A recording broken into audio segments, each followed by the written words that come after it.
Okay. Good evening, everyone. We are going to call our Truckee Town Council meeting to order. Judy, may I have a roll call, please? Yes, Councilmember Pallavi. Here. Councilmember Klostad. Here. Mayor Henderson. Here. And Councilmember Zabriskie. Here. This evening, I will note Vice Mayor Romack as absent. Thank you, Judy. Would everyone please join me in the Pledge of Allegiance? I pledge allegiance to the flag of the United States of America, to the republic for which it stands, one nation, under God, indivisible, with liberty and justice for all. I can't remember those words this time. Go to the town. Thank you. And with that, we'll move to public comment. This is general public comment for any item that is not on the agenda this evening. If anyone here would like to make a general public comment, you can step up to the podium, and we have relocated the podium into the corner over there. Thank you, Judy. Okay, it doesn't look like we have anyone who would like to make a general public comment, so with that, we will close public comment and move directly into our first presentation, 5.1, our Town Manager Report. Over to you, Jen. Great, thank you, and good evening, everybody. It's nice to have some of our planning commissioners here with us tonight. Just a couple quick announcements. A reminder that we have our TART microtransit service running now, so anybody that's interested can go to TART Connect, download the app, and have a free ride service come right to your door. That started on Saturday. We also have our single-use foodware survey that will be going out soon for the community to weigh in on the recommendations from that committee. Reminder to sign up for Code Red. Good reminder today is there is a fire down on the western part of the county that started this afternoon. And then lastly, encourage everybody to participate in the 4th of July events that are going on Monday, July 4th. Parade, fireworks, be safe and have a great time. Thanks. Thank you, Jen. I appreciate that. Any questions or comments from council members about 5.1? Seeing none, let's open the presentation for any public comment. Would anyone here like to make a public comment related to the Town Manager Report tonight? Seeing none, we will close public comment for 5.1 and move into our consent calendar. And there are only a couple of items this evening. 6.1, the minutes of May 24 and May 31, 2022. 6.2, 2022 Bridge Maintenance Project, C 2007 Contract Award. And 6.3, Contract Award for Audiovisual Production Streaming Equipment Upgrade. Do I have any member of staff who would like to pull an item from consent this evening? Thank you. Do I have any council member who would like to pull an item from consent tonight? Okay. Any member of the public who would like to pull an item from consent? Seeing none, may I have a motion from one of my fellow council members for the consent calendar? Make a motion, we approve consent. I'll second. Okay. And all in favor? Aye. Aye. Any opposed? Wonderful, thank you. Consent passes unanimously. With that, we are going to move into a joint session with our planning commissioners this evening. And so we're going to move into just a very brief 5-minute recess because our commissioners are going to join us and we're going to reorient ourselves a little bit. So with that, we'll take a 5-minute recess to make those adjustments.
With that, let's open up for our joint session for item 7.1, our 2040 General Plan Update Joint Council Planning Commission Study Session Review Approach. And I'm really excited to be joined this evening with our planning commissioners, Commissioner Miller, Commissioner Tarnay, welcome. And I believe Commissioner Gove is going to be here momentarily. So we're going to start our agenda item this evening with our staff presentation, as we always do. Before I turn it over to Danielle, I do just want to say a few words quickly. There, sort of as always, a lot of weeds that we could get mired in tonight and in our subsequent joint sessions. And as such, I'm going to respectfully request that we really focus our energy and our discussion on the policy level, on the questions posed by staff in the report that they put together for us. And to keep us on track in these joint sessions, I may exercise some additional prerogative in moving us forward. So I'm just going to say in advance, don't be offended if I request that certain items that are really getting into those weeds get taken offline. My goal is really to ensure we maintain our momentum, to ensure that everyone gets to speak and be heard, and to be fair to everyone expressing opinions tonight and in our subsequent joint sessions. So with that, Danielle, I'm going to turn it over to you for your presentation, and then we are going to take these items one by one. Great. So surprisingly, I have a very short presentation because what I put together is actually the questions on the slides. So we have Jenna who's going to move the slides forward for us, and feel free to look at whichever screen. I would say we're using this layout tonight as a test to see if this works for more of that workshop type format so that we can facilitate discussion between the Planning Commission and Council. Sometimes on the dais with that many people, it just gets a little bit harder to kind of look left, look right. So I think this format we've found to be pretty successful when we've had conversations that need a lot of discussion. So we're testing it out. We'll see how it goes. So some feedback about that's always going to be helpful for us. What I did in the... Can't hear you. Can't hear me? Okay. Yeah. I can talk louder. Try. Or move up. Yeah, I can do it. Is that more loud? No? Yes? Okay. Perfect. Let's see, this is all very helpful for us. What I did with the staff report is really an opportunity for us to talk about our review process because we've now released the draft general plan and we've released the draft downtown specific plan, which we're calling the downtown Truckee plan. And as part of that, we're soliciting community feedback and building off the process that we had started back in 2018. But we're at the point now where the policy discussion, the consistency among the elements, all of that is really at that more granular level. So what we want to do is kind of have an understanding from Council and Commission how you want to operate in the next 4 series of joint sessions that we've scheduled to get through all of the draft elements and the downtown Truckee plan. So we tried to structure it with what we thought we would need as far as direction, but obviously if there's things where you're like, oh, you didn't think about that, just bring it up as part of your discussion because it's going to be pretty free flow discussion. So this really is just an opportunity for the 2 decision makers to talk to each other and provide direction to staff on how we want these next meetings to go. Part of it's because as the staff, we're trying to manage what we can reasonably get done between these meetings since they're pretty close together. So for example, we've already started the staff report for the July 12th meeting, and the decisions that you make tonight will go into finishing out that staff report so that we can produce it for you in time. But a lot of it really is going to be the work that you do kind of on your own in reviewing everything that's in the drafts and then providing whether it's questions or comments to us so that we can have an understanding of how to address those in addition to different information that we get from the community as well. Jenna just has on the slide here just the summary more for the community about what ended up in the draft elements themselves. So we put in the staff report just a brief description of each of those. With the next staff reports where we go into the specific elements, we'll go over a little bit more about the purpose. We'll talk about kind of the relationship among the elements, which ones required. Just a little bit more detail, but we're probably not going to go all the way back to the very beginning because the idea is to kind of keep us moving forward. That we have the 2025 general plan that we started with. We're building off of that. But there's just a lot of new information that we incorporated. And so for us to be able to do kind of an apples to apples comparison of every single policy just wasn't possible. We have a completely different format. We're using a different program. So it's just easier for us to kind of talk about the major differences and then for everyone to just kind of review on their own where you feel like there's things that need comment, maybe change, addition, whatever it is. And some of the community's already been doing that. Want to move forward, Jenna? So this is the schedule that we put together to try and meet an adoption deadline before the end of the year. And I know it's pretty small on the screen, but we've got this published in multiple places. So it's on the 2040 website along with all the other documentation that you would need to kind of take that step and review. We're also going to try and release some social media videos to kind of do little snippets about each element to just at least kind of spike that interest with the community. Get them kind of engaged in a different way. So hopefully that will kind of get reiterated with these. But like I mentioned, it's really just the 4 study sessions that we're trying to do. And this is a totally different process than the 2025 general plan, in part because we did a general plan advisory committee. We did not do that last time. The last time we were working on a general plan, we had a lot more kind of open workshop format. And then we had the planning commission doing their own review and then forwarding their recommendation to council. Because of the timeline that we've created to try and come back from all the discussion we had with the land use alternatives, we've really pared it down to doing these joint sessions so that all the discussions are happening at the same time. And it's a little bit easier for the community too, because then they know, okay, this is the element that I'm interested in. Like, I'm going to go to this meeting and talk about it. And it's all laid out for them ahead of time. So the schedule is what we're trying to stick to. That doesn't mean that if we're going through these at the next meetings and all of a sudden something comes up that we can't talk about it. Our suggestion will be to kind of keep moving through those, and then we could add another meeting in sort of September if we need to kind of resolve some of the things that haven't been resolved.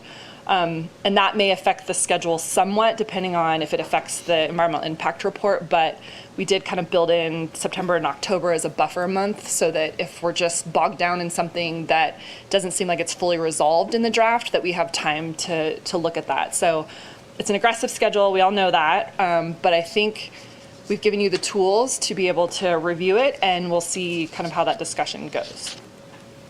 Next slide, Jenna. So that's really the extent of my presentation. So this is where you as Commission and Council get to review the questions that we put in the staff report to help provide us direction for how we want to manage the next 4 meetings that we're doing. I tried to make it pretty basic, so I took those and boiled them down to just like the simplest questions. But again, if there's other things that you think would be important to talk about, or there's an other, not all of them had an other category, add the other. That's totally fine. This was just a guide to facilitate discussion. That's all I have. Great. Thank you so much, Danielle. So as you mentioned, we will take these one by one, kind of aligned with what was posed in the staff report.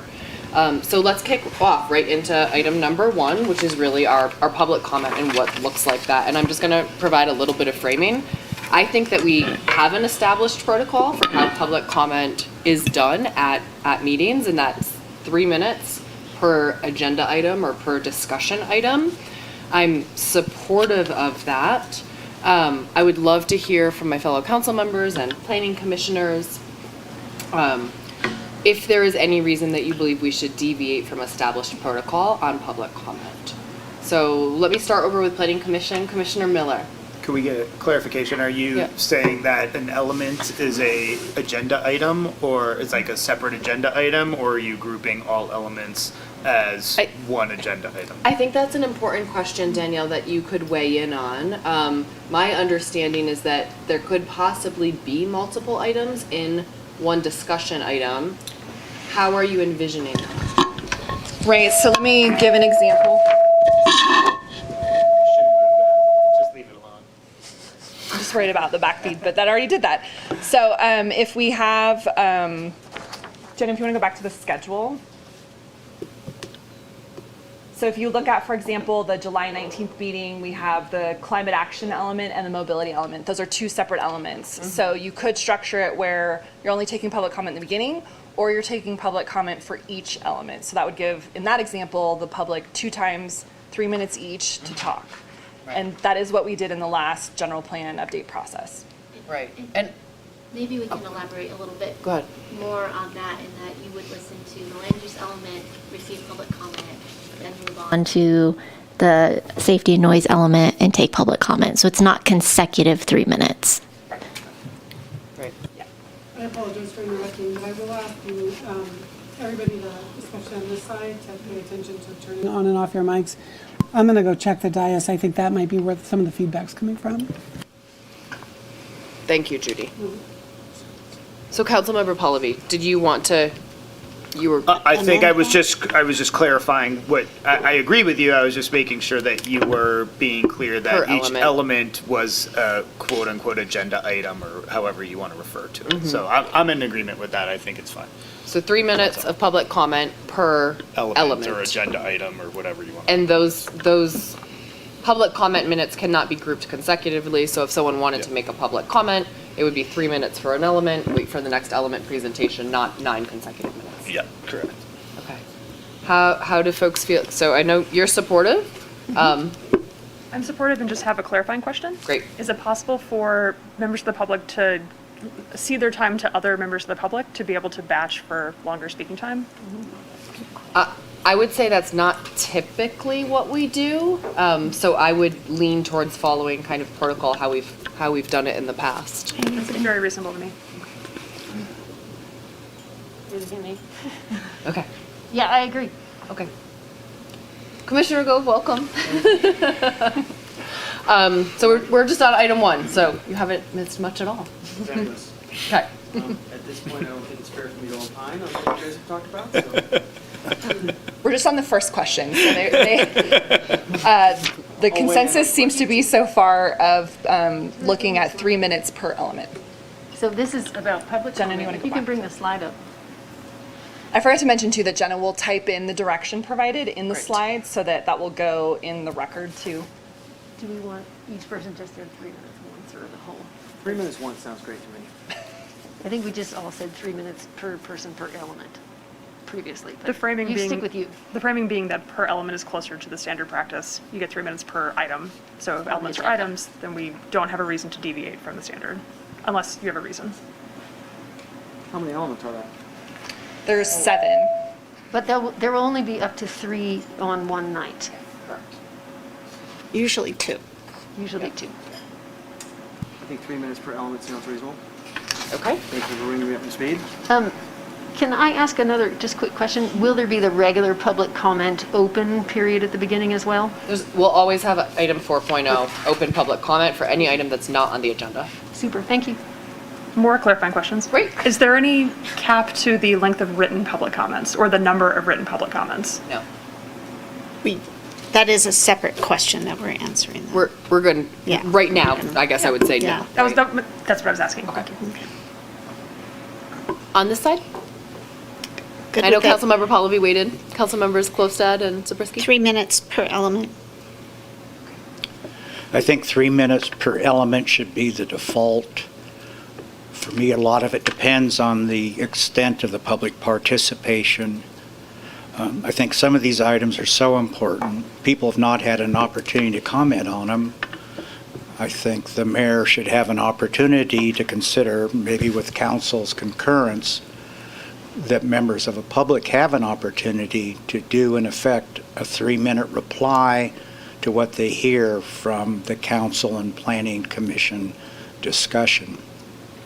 I know that sounds unusual, but I was often frustrated as a member of the public making a comment and feeling that either the commission or the council didn't really understand or simply did not address what I said. On something like the general plan, where we want input from the public, and they really haven't seen any of these draft elements until they were released altogether recently, I think that's an option we should consider and allow the mayor How is that different? that discretion. I think the mayor always has the discretion, but keep in mind that they also have the opportunity to pose questions and comments ahead of time via our written method.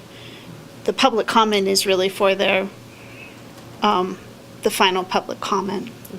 So there's other opportunities than just that one time. Right. Yeah. Well, some dunderhead like me may not have completely grasp what someone was saying. And so I'd like to give the public an opportunity to correct me. And I'm not saying we should make that decision now. I think that we should just allow the mayor the discretion.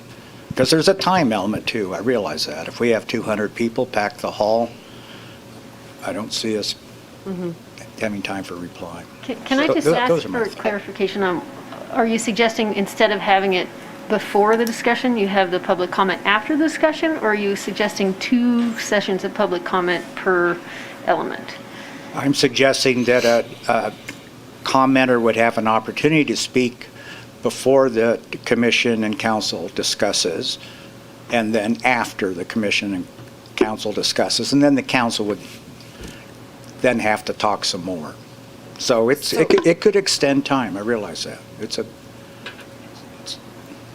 balancing. Sure. So I think that's a different opinion than what we've talked about so far. Right. Of course, there's always, sort of mayoral discretion with that, but does anybody want to adjust their feedback, or does the majority still feel comfortable with 3 minutes per element at the beginning of discussion, as we typically do? I'm always in favor of more public input. And if there is a way to do that, I don't know, maybe have a 1 minute rebuttal or something. I too have been in the audience, made my comment, and then the discussion went a different direction, and you're like, that wasn't, anyway. I see your point, Zabriskie. Yeah, and I don't mean to create a can of worms. If the mayor already has that discretion, I'm sorry for taking up everybody's time. No, that's why we're here, to discuss these. I mean, my opinion is that there is always, as I've seen with, prior mayors, exercise discretion in allowing that type of opportunity. I think there has been a lot of opportunity for the public to be involved in this process. There have been a lot of different public workshops that town staff has worked very hard. There's been a tremendous amount of outreach around this plan and this process. So I tend to favor established protocol and the 3 minutes per element at the beginning of each discussion. But does anyone else want to adjust their opinion? I heard Commissioner Tarnay. I second the desire for precedent, and also warn that making meetings even longer would discourage more participation. And there's just a balance that we have to strike, and I'm glad we have the flexibility to make a call in the field. Thank you, Commissioner Miller. Okay, so I know we're not necessarily at unanimous consensus on this, but I'm hearing the majority is comfortable with 3 minutes of public comment per element. I think what we can do also is just note that at your discretion, Mayor, that you could add an additional reply public comment option. Thank you. So that way you can kind of gauge who's here, what the interests are, and if you feel like it wasn't resolved through regular public comment, you have that discretion. I think that sounds wonderful. Thank you, Danielle. Okay, next do you one. feel that you have what you need? We'll move good. on to number 2? Yep. Perfect. Okay, so for the second question, this is about public comment in writing. What would we like to do with that? And partly why we asked this question is because we did have community members who say that they felt like they hadn't been heard, and we thought doing written responses would dovetail with the written responses we're going to do with the environmental impact report anyway, but it does require a lot of staff time. But we think that there's value in it. Great, thank you. So I'll just kick off. I feel like in the past, receiving public comments when we do have sort of thematic areas, how staff has grouped those has, at least to me, been extremely beneficial to understand sort of those themes and how many people support those different themes. I also do think it's important to understand sort of where the comments are coming from. So if it's our general public versus GPAC, et cetera, that it's important to understand where those comments are coming from as well. So again, that would be kind of my preference, to adhere to some of our established protocol around those thematic areas, with the addition of grouping by source as well. I will open it up to anyone else who would like to weigh in. Commissioner Gove, do you want to weigh in on this one first? I'd rather wait. Okay, fair enough. Commissioners Tarnay or Miller, do you have opinions on this you'd like to share?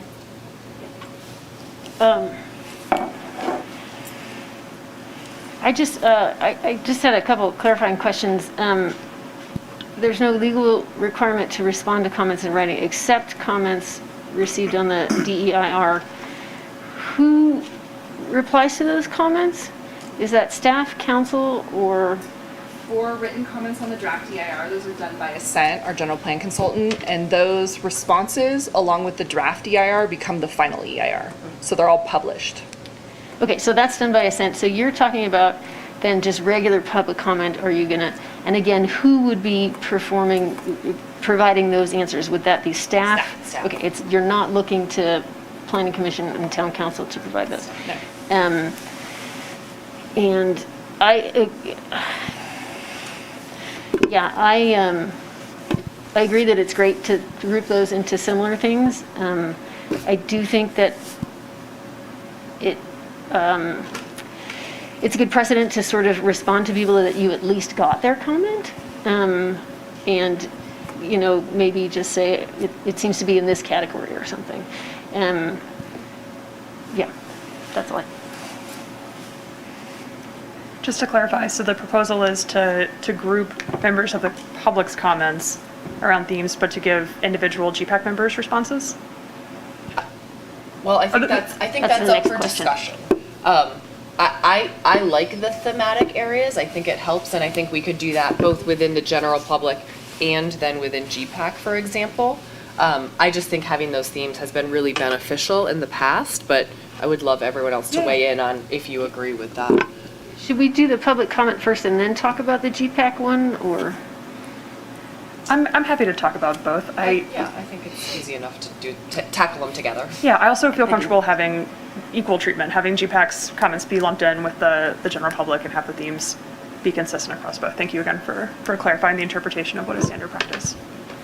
And that, I didn't talk about it, but I was wondering why you would separate GPAC comments. Is it to give them more weight because they're more highly informed, or why would we separate them? I think just understanding where different perspectives are coming from could be useful. Again, that's part of the conversation and deliberation for tonight if we want to do that. Okay, I'm trying to see the pros and cons, and I don't. Maybe I could just chime in if. Yes, please. I would say maybe it'd be great. I'm fully support grouping things together with maybe an asterisk that says like, okay, so if we're talking about the land use element, 2 GPAC comments, 2 council comments, 1 planning commissioner comment. Right. Just like quick summary of included in these, we got under land use element, we got 25 questions. 3 were from these 3 groups. Those are the only 3 groups that get separated out potentially. Just so you can see, okay, if we got 25 questions, 30% of those came from the people who are like sitting at the table or who have been sitting at the table. The other 70% came from a more broad-based approach. I think that helps to understand the weight of the input. And the weight of the questions that are being asked. Other than that, I don't need to know individual GPAC members. I don't need to know individual council members. I don't care about any of that. It's more just at a higher level. But that would be the most detail I would consider, and I'm perfectly happy to going to just straight consolidated responses and not tallying comments. I don't care. But that might be a nice compromise. Are we talking about questions or comments? Because those are 2 different things. Yeah, both. Yeah. Right here, we're talking about, Comments. Questions. Well, It's going to be any a question. public comment, and public they comment. can be Public comment. questions. Yeah, Sure, sure. they can. Yeah. Right, but I mean, would we individually respond to questions in public comment, or would we, if we're talking about a staff level response, would it just, in my As long as opinion- it's factual. This is written comments. Yeah, like written I understand comments, written like, comments. can you clarify the density on X, Y, or Z? Sure, yeah, okay. But That's- other than that, I think it would be if it was just if it is a factual, easily discernible question where you can state a material fact, then yes, answer that question. But if it's just more vague and ambiguous, in a public comment, then I think the response should be something like, thank you for your public comment. It has been received, and the council or the commissioners will review it. Well, and some of it would be identifying for you as the decision makers, if we think that something could be changed in response to the comments that we received or the questions we've received, right? So if someone had a question about a specific policy or comment about information that was missing, maybe the staff response in there is, we could create a new policy along the lines of X to address this public comment. So we've done this before. It's been pretty effective. I think the other thing that we've done that works too is to have a column. So sort of for the affiliation side of things, if there is an interest in separating out GPAC comments, but we want to know who's commenting, then we could just say if it's, from an organization, we'll just have a note in that column that said, Truckee River Watershed Council or GPAC member or whatever it is, so that as you're going through, you can kind of scan and see if there's any specific comments coming from groups or organizations. I think that would be very helpful. Is this part of the discussion about town council and planning commission comments? Because later we're talking about submitting them on the same forms? We're going to talk about that next. Okay. Yeah, we're still on number 1. Right, when he was talking about sorting it out into those things, I think that was jumping ahead. That's okay to group similar comments, Yeah. generate consolidated responses, part of this question, I believe. Yep. Councilmember Zabriskie, did you want to weigh in? Of course. I want to see staff be able to operate as efficiently as it can. I'm fine with consolidating questions that yield the same response. So I'd go ahead and group questions or comments that are entitled to one response. I don't personally care about whether a person's from the public, GPAC, council, or commission. I'm from 3 of those. I'm council, GPAC, and from the public. And I'm going to be looking at the reasoning and the relevance of the questions and comments more than the person who's presenting them. I'm not going to be giving a lot of weight to the number of comments that are aligned. I'm not counting votes from the public just because we have 17,000 people living in this town and we're going to have only a fraction of those people actually commenting. So that's how I'm going to be approaching it. And the short answer is then I want staff to do what's most efficient for it. I'm fine with the time cutoff. I mean, may as well do it because the late comments So, are difficult to Councilmember attend. Zabriskie, I apologize for interrupting. So we're still on number 1. We're not actually on number 2 for the time cutoff yet. We're on this number 1 response to written comments right here. Okay, then I'm done. Okay. My apologies for No, interrupting. mine. Okay, so I am generally, and can we get our slides back? Okay. Oh, wonderful. Great. Jenna's been typing away. Thank you. Sorry. So as Jenna's put up, so I think we have general consensus to group similar comments, use those consolidated responses. Danielle, your column approach, it sounds like would be very efficient for staff. And I think that also helps us just gauge where we're getting engagement, right? To Councilmember Zabriskie's point that we want to ensure we're getting community engagement in this process as well. I can't actually see the last thing. Oh, identify me.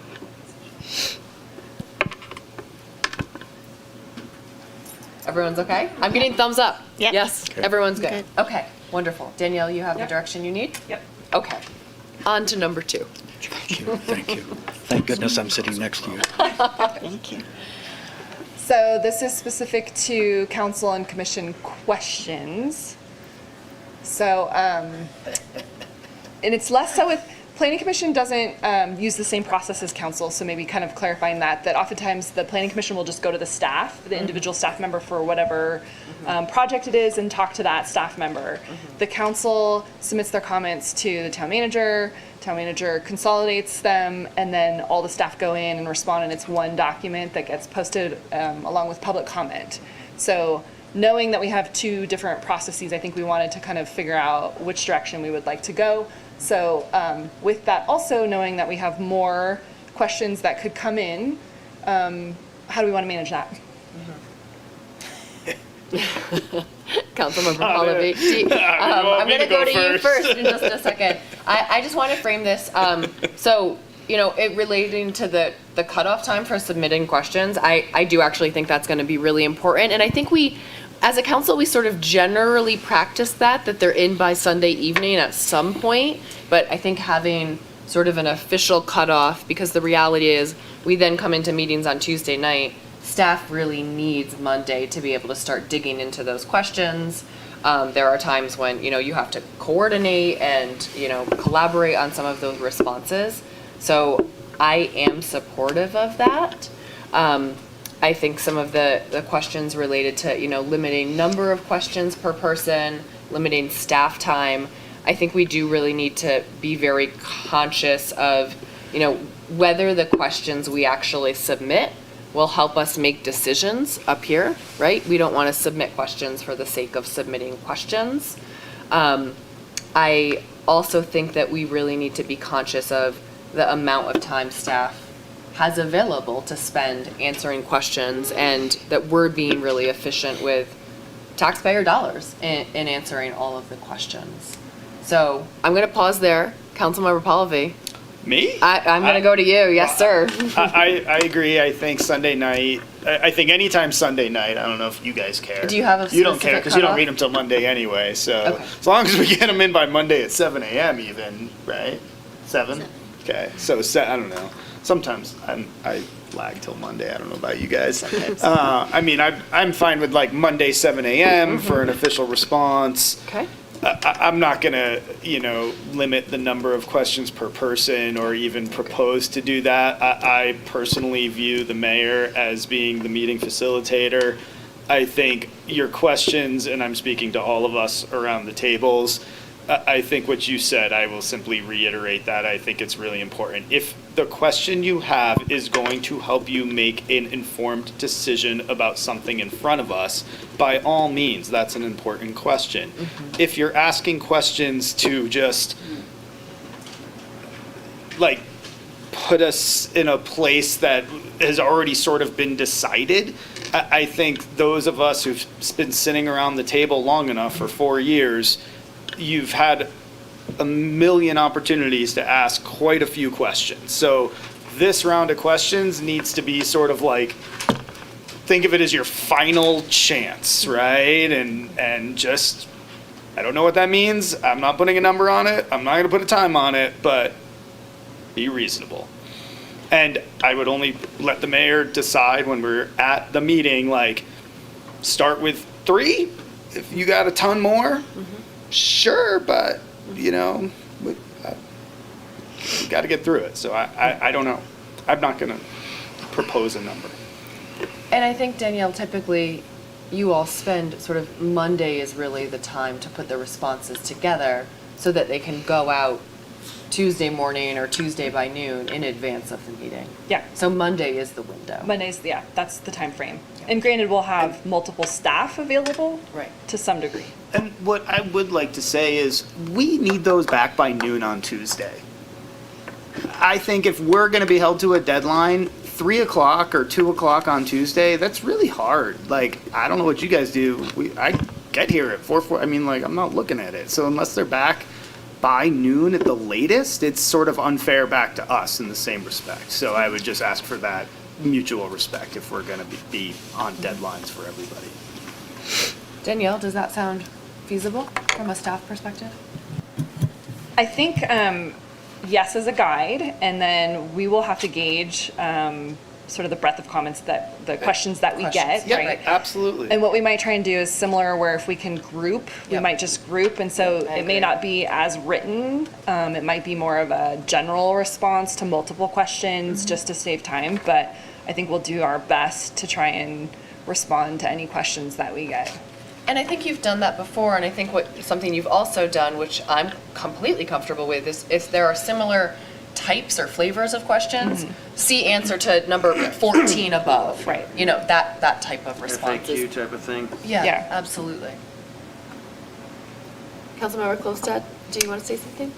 No, I think that's completely reasonable. And what Councilmember Pallavi was saying is, I am concerned about the number of questions, because sometimes these can be very detailed. So I would just add one more thing, and that is, if somebody really has angst over one issue or one element, or an issue within an element, to encourage them to reserve some time with staff to go through that, so that there's not a whole lot of back and forth, and then there can be a summary of what that discussion was. Another strategy that we could use relatedly is we could all actually prioritize our questions, right? So let's say I had 9 questions I wanted to pose to staff. I could say, these 3 are my top 3, and just put them in order, so that that's on us to prioritize our questions for staff, so that they can at least get to all of the prioritized questions. I think that's great. And for those of us who maybe have significantly more details that might be desired, there's nothing, you know what the schedule is, we Yep. know what the roadmap is. There's nothing stopping anybody from reaching out to staff and Right. creating In advance. that opportunity far in advance of a Sunday night, Monday morning deadline for a Tuesday meeting. If you want to get through stuff, get through it. Precisely. Agreed. That's more of what I was referring to, because the draft elements are available, They're there. and if you really have a concern in one area, Right. you have time in advance to resolve those, yeah. Great. Any of my fellow commissioners who would like to? Are we fellow commissioners? I thought you were the mayor. Colleagues. Rowing in the same direction. How do you guys feel about, so I think we have Monday, Can we pull 7 that a.m. slide up? cutoff. What's that? Can we pull that slide back up? I think it's because Jen is typing, so. Yeah. Just give it one So I think it's reasonable to have a cutoff time for submitting questions. Great. I would echo Mayor Pollidy's comments, excuse me, former Mayor Pollidy's, ex-mayor, former ex. Dave's Farmer, definitely farmer. that, yeah, I mean, and getting those back to everybody within a reasonable time to respond, or at least, absorb that information. I don't think limiting the number of questions per person is a reasonable thing to ask at all. I think that's just rude. However, limiting staff response, time to questions, and coming up with an FAQ and maybe some sort of policy where we can go after the low-hanging fruit on those questions, and because people can come up with some questions that can take a lot of staff time. So I think there needs to be some sort of balance in there where we go, okay, this is what we can easily come up with for answers and do the best we can. And then it's kind of like if you take an exam, right? Like just answer all the questions and then if you're out of time, like, well, there's some that I didn't get to, did the best we could type of thing. Thanks. Okay, so this is the most important decision that is being made by these organizations for 25 years. So I think that we should take the time to do it right, as much as Pallavi would hate that. I understand having a deadline. I have to say that is earlier than what Plan Commission normally does. I think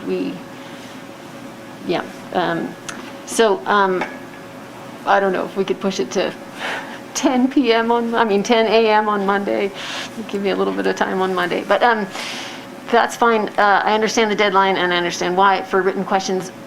We would still have the acknowledgement that new and good questions can come up after that, and they deserve to be asked and answered. Okay, correct? Are we cool there? Yes, absolutely. I think the goal is to get questions in advance so that staff has time to prepare, and also so that everyone can see the responses to those in advance, recognizing that even as we have discussion and deliberation, it might spark other ideas. Perfect. Great.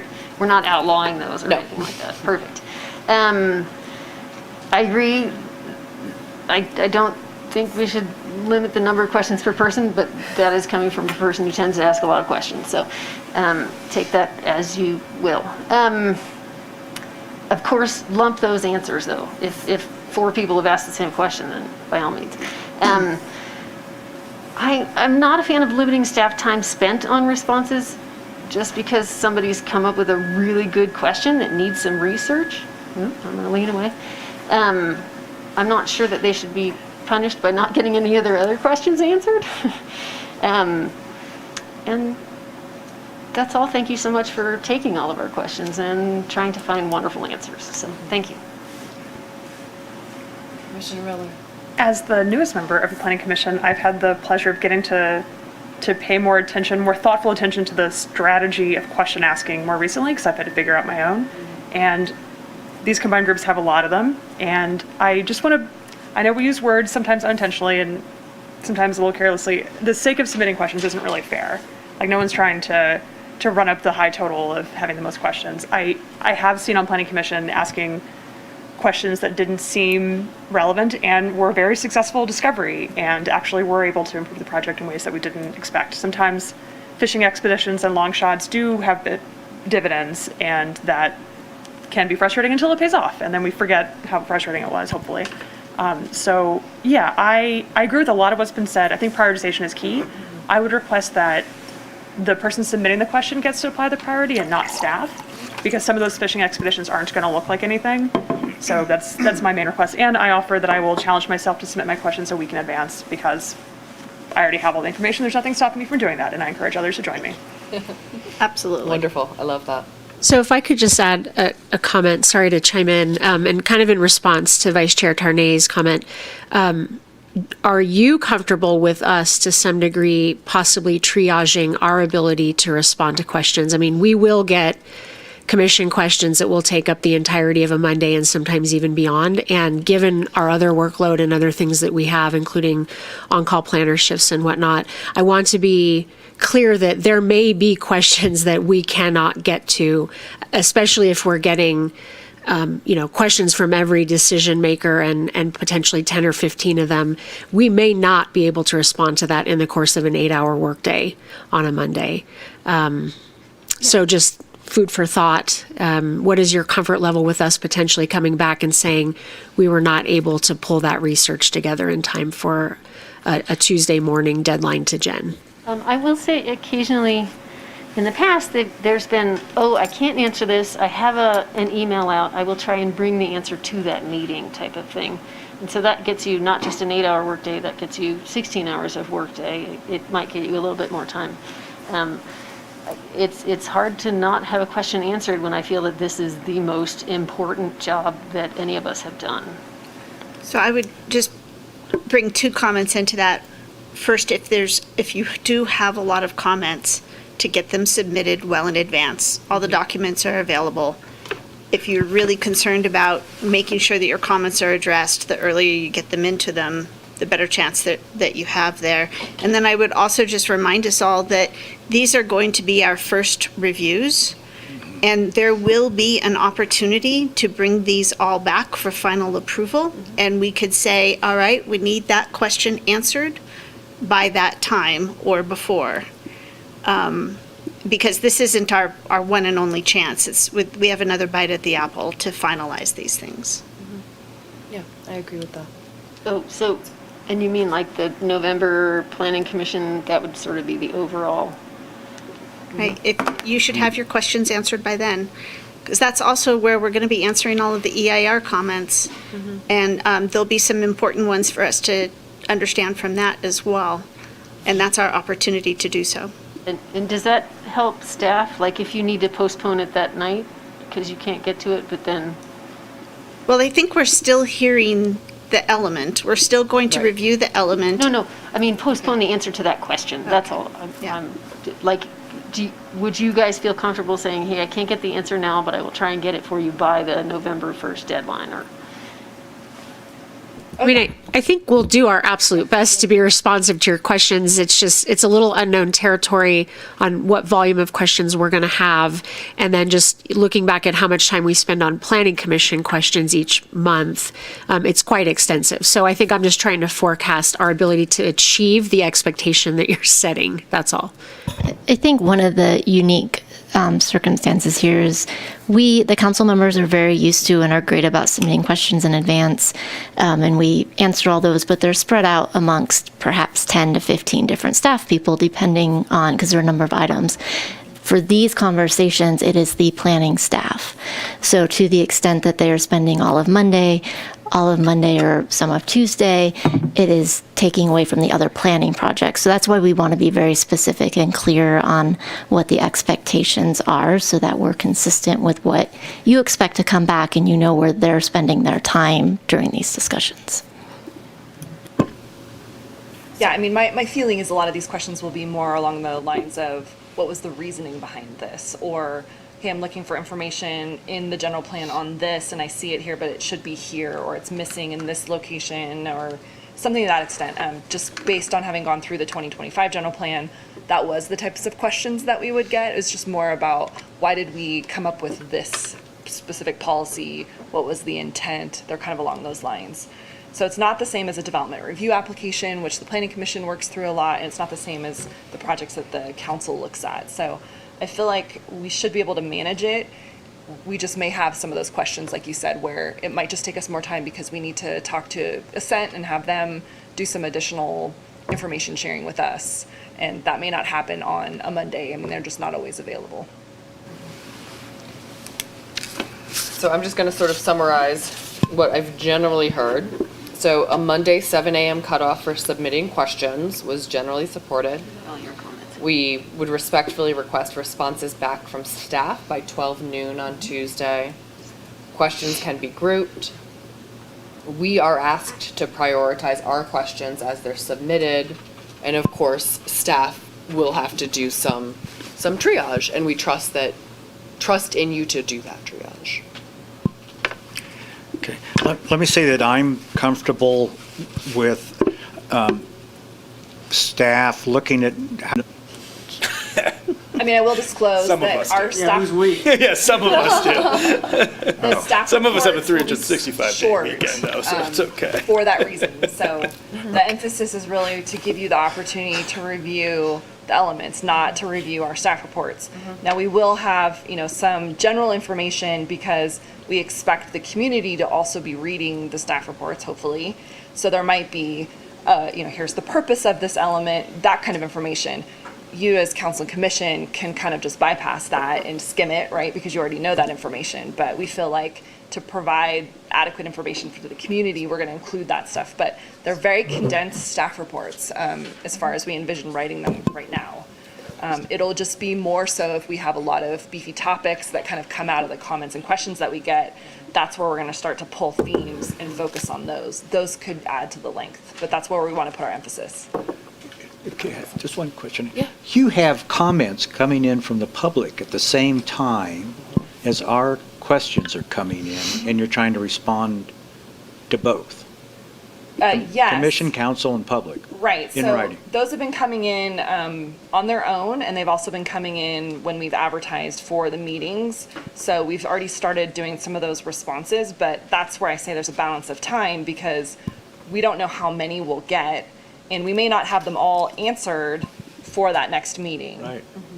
But we do want to have something in writing that we're working through, and it just may not be available for the community and decision makers, at that specific meeting. But we will produce a written document.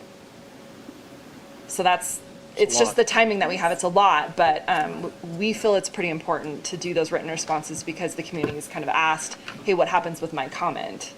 So I think it's really helpful for us for tracking, for accountability, to document if something got changed in response to a public comment that we got. I mean, that's exciting if you're a community member, right? Like, I made a difference. I mean, that's what we're trying to drive. Yeah. So we really want to do that. It just may not be exactly the same timing. So. And you're hoping and planning to do that for every element? Yes. And then, do you think that'll be a document that's produced at the end of it, or? If we can't keep up, then yes, it would be closer to when we've kind of gone through our review of everything. If we can keep up, we'll try and just publish as we're keeping up. I just want to say that's amazing, and thank you for that responsiveness. See how it goes. Yeah, that's the goal. I think we can do it. I love your optimism.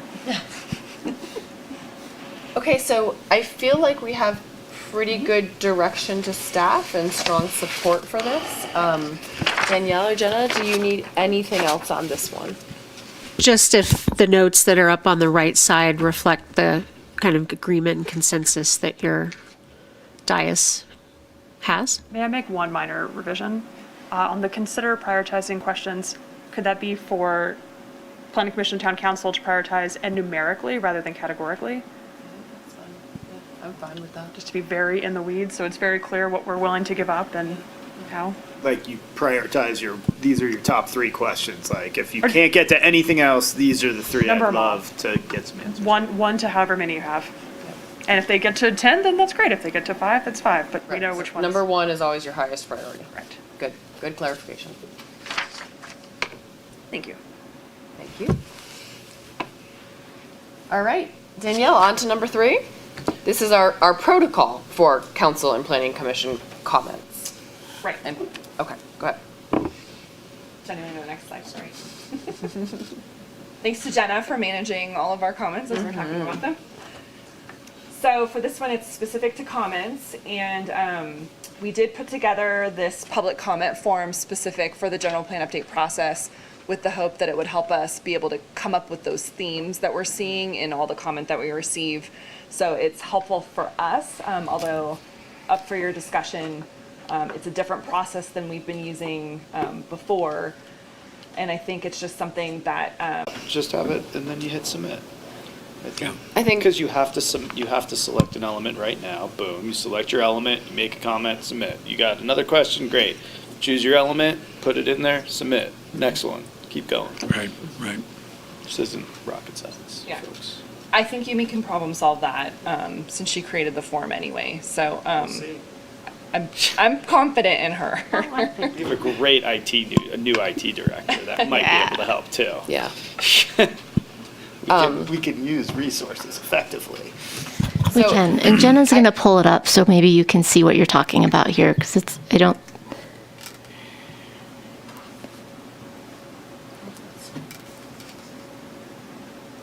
Even Jenna can find it.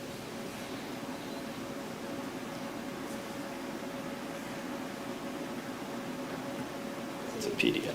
You select the element at the top, there's a drop down. There is a submit button, it's just not working, so we just have to activate that. Great.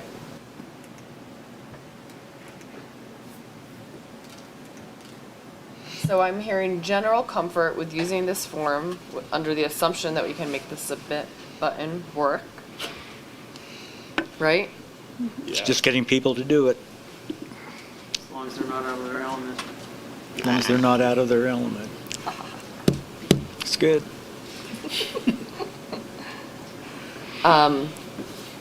Commissioner Tarnay, that does, I think, mean that people would have to, we and others would have to submit by element. And I know it sounded like you had a concern about that because then you have to go back in, pick the element again. But I think from a staff perspective, it is useful to have that. Yes? Okay. Does anyone want to weigh in on anything else related to this item? Otherwise, Jenna will put the screen back up for us in just a second. We'll make sure we're all in agreement.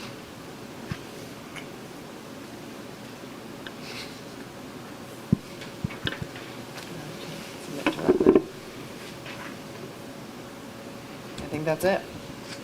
Did I miss anything? It's quite possible. I think based on prior discussion, the grouping of comments seems like that there was consensus about that. Yes. So Which I think we had on our prior slide, so I didn't repeat that, but Yeah, got it. and then just a matter of how do you want to be able to access the comments if you want them in a consolidated attachment as part of the staff reports. We thought that'd be helpful.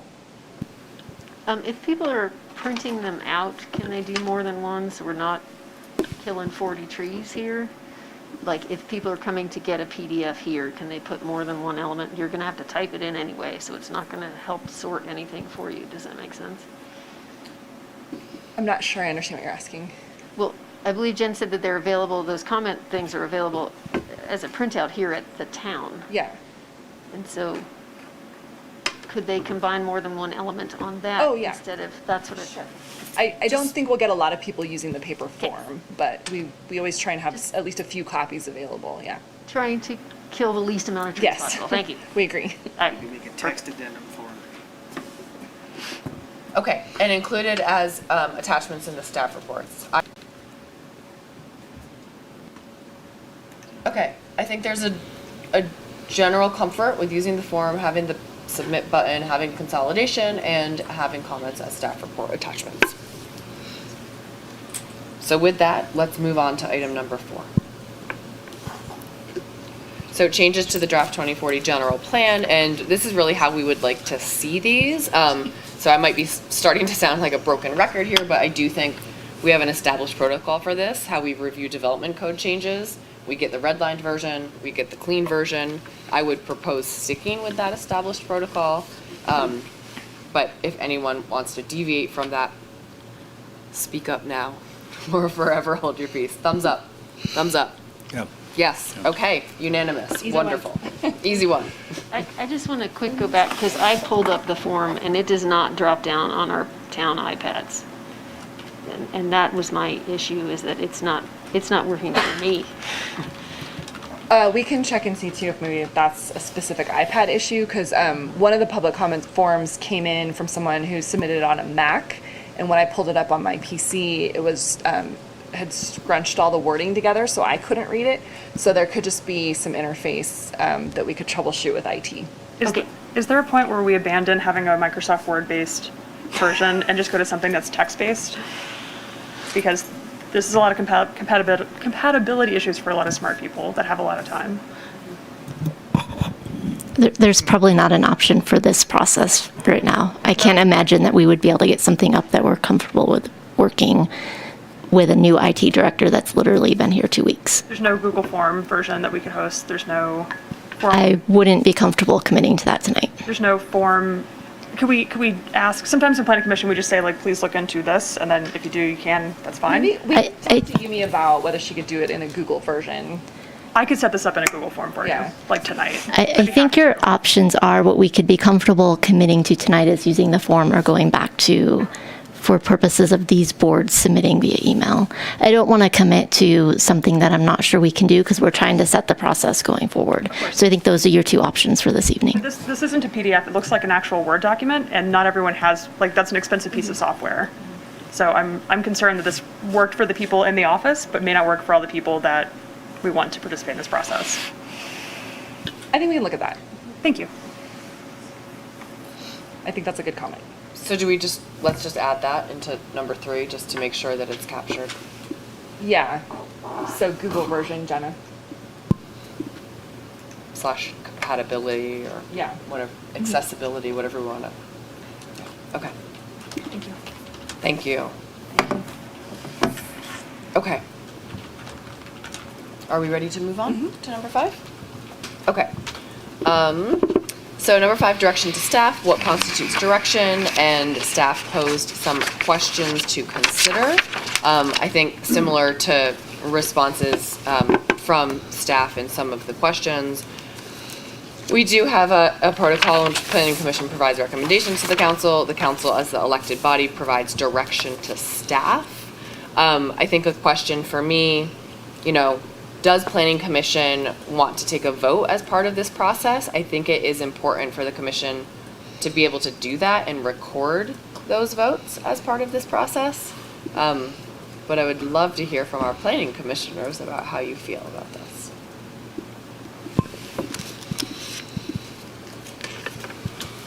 Can you define, there was 2 options there, 1 vote per council member and 1 vote for planning commissioner, and then majority consensus among the total council members and planning commissioners present. That sounds like the same thing to me. Am I missing a subtlety?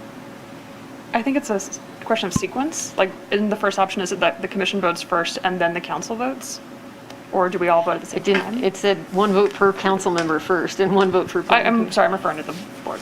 So I reworded it a little bit on the screen here, just based Okay. on Councilmember Zabriskie's comments of one of the things that the Planning Commission does sometimes that council doesn't do is if someone's not present, we'll read off the commissioner's comments or take that into almost like a consideration of a vote. And so I think that's just something that I recognize as a difference between the way that you guys operate. So, I mean, generally there's consensus, but I'm sorry, so the difference is it 1 vote and then 1 vote per members present? right, it's more about who, do you want to consider if someone can't make it, because we do have a really aggressive schedule and some of them overlap with meetings people wouldn't normally go to. Do you want to add value in recognizing that someone might want to have their decision, kind of considered even if they're not here? Thank you. I missed that, so. Yeah, I don't think I made it super clear in the description. Yeah, so I would say that there's definitely value in having somebody, if a commission member wanted to make a clear and defined statement to be read in their absence because they had, something that precluded them from making the meeting, that should be part of the public process and part of the record. Part of the record or part of the vote? Part of the record. Yeah. Yeah. And same goes for council, obviously, too. I would say that's how we've operated, at least during my tenure, is you can send your comments to the mayor. Mayor reads your comment. I know I won't be present at the August 23rd meeting. I'll do my best to submit comments, but you don't get a vote if you're not there. Yeah, agreed. Yeah, as a point of order, I think you have to hear what the public has to say before you can vote.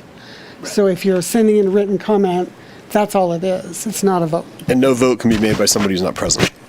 Yeah. There's our answer to that. Right, yeah. However, but having a statement written into the record. Totally. Yeah. So that other commission members and staff can understand their opinion, And the public. position, and as the well. public, yeah. Absolutely. Yeah, the nuance is that these are joint sessions of discussion and providing direction.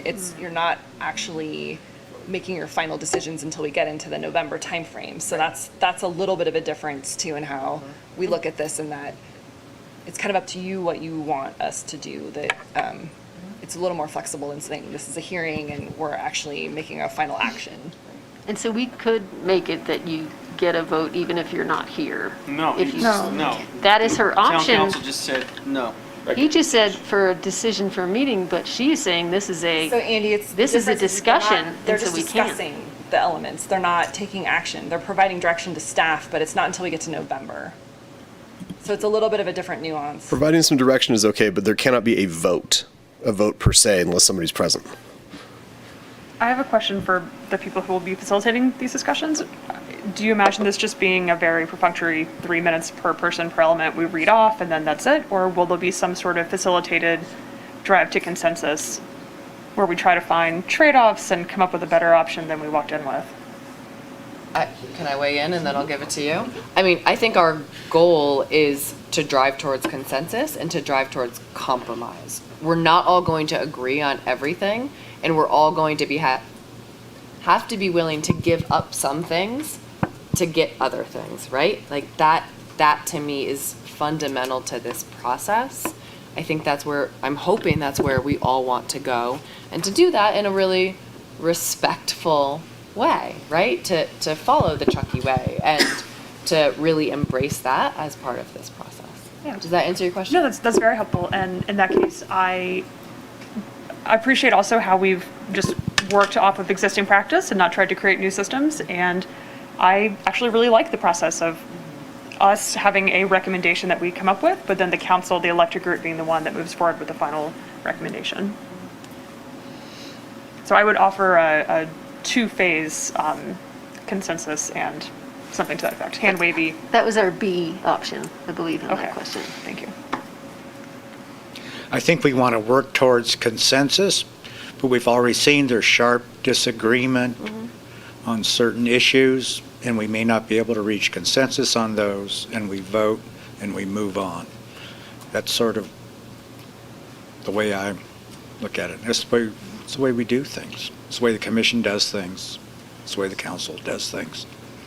Yeah, I would also say that I think there needs to be a time limit set. I think I would agree with Councilmember Zabriskie on this one. I think we have seen some pretty sharp disagreements that I applaud your opening statement, and I think that would be great to strive for. But It's our goal. That's okay, but creating consensus among 10 potential people is going to be quite challenging, especially when the facilitator, remember, is one of those people. So unless we hire an outside facilitator so that you can participate equally, because I think we both know facilitating and participating are both really extremely challenging, and you've had 6 months to experience that. It's not an easy job, so that has to be separated, right? And those are two very, very, very different roles. You can't have a vote and be a neutral facilitator at the same time. So that's one thing you need to keep in mind. And two, I agree with Councilmember Zabriskie. Like, we can go back and forth, we can ask questions, we can have a discussion. At some point, the mayor has to say, all right, planning commission, take a vote, and they need to vote. They can't keep talking. There has to be an actual recommendation, comes back to us, we decide what to do. And that's how I see that as the most logical and procedural way to proceed without in this type of form. This isn't a nonprofit board trying to save the next 10 years. This is a little bit different. And so I think we have to be cognizant of what that reality is as we move through this. Absolutely. I agree with that. And I think that's also why sort of in the beginning, my comment, sort of very diplomatically of I might use some additional prerogative and kind of ask things to be taken offline if we're kind of getting out of where we want to be and driving towards, momentum and getting too in the weeds. But I really appreciate that. Councilmember Klofstad, do you want to add? I don't think you've said anything yet. I don't, but I was just reading Jenna's captures, and I agree with them all. Okay. And these are there just for comment. They don't necessarily reflect everything you guys are agreeing to, but it's a good starting point, and I can't keep up if you say too many things, so I just wanted to get it out there. I think that does. I mean, it's, we need to vote if consensus is not found. And yeah, I would agree to that. I think like we've experienced here tonight, there's a couple of things where we all just got a thumbs up because it makes sense and we all agree. And so there is no vote. We're unanimous. There will be some where we have to strive for the. Like, you want to get weedy here? Is that? I guess that's a good question. What level do you want to go down to, Danielle? Well, we put this out here because we know that some of you have been already reviewing. Some of you are still working through. That's fine. I think it's more that if you're like, hey, I just feel like this was unresolved in the work that we've done so far. This was on my mind. That level, not the really deep weed level, because in all likelihood, we've either already recognized that there's something that we're going to cover, or it's kind of in the past. So I think this is more of, it's been on the streets for a little bit of time now. Maybe you've had some discussions with some of your constituents. Is there anything you're hearing already that you think, hey, this might be something worthy for us to just put in the staff report? So big picture. Does that help? Yeah. Okay. I'm the least prepared for that conversation. Do we want to start over with our planning commissioners? Do we? I would hope that whatever themes or topics are important have already come up in the general plan process and that we don't need to layer new ones on now.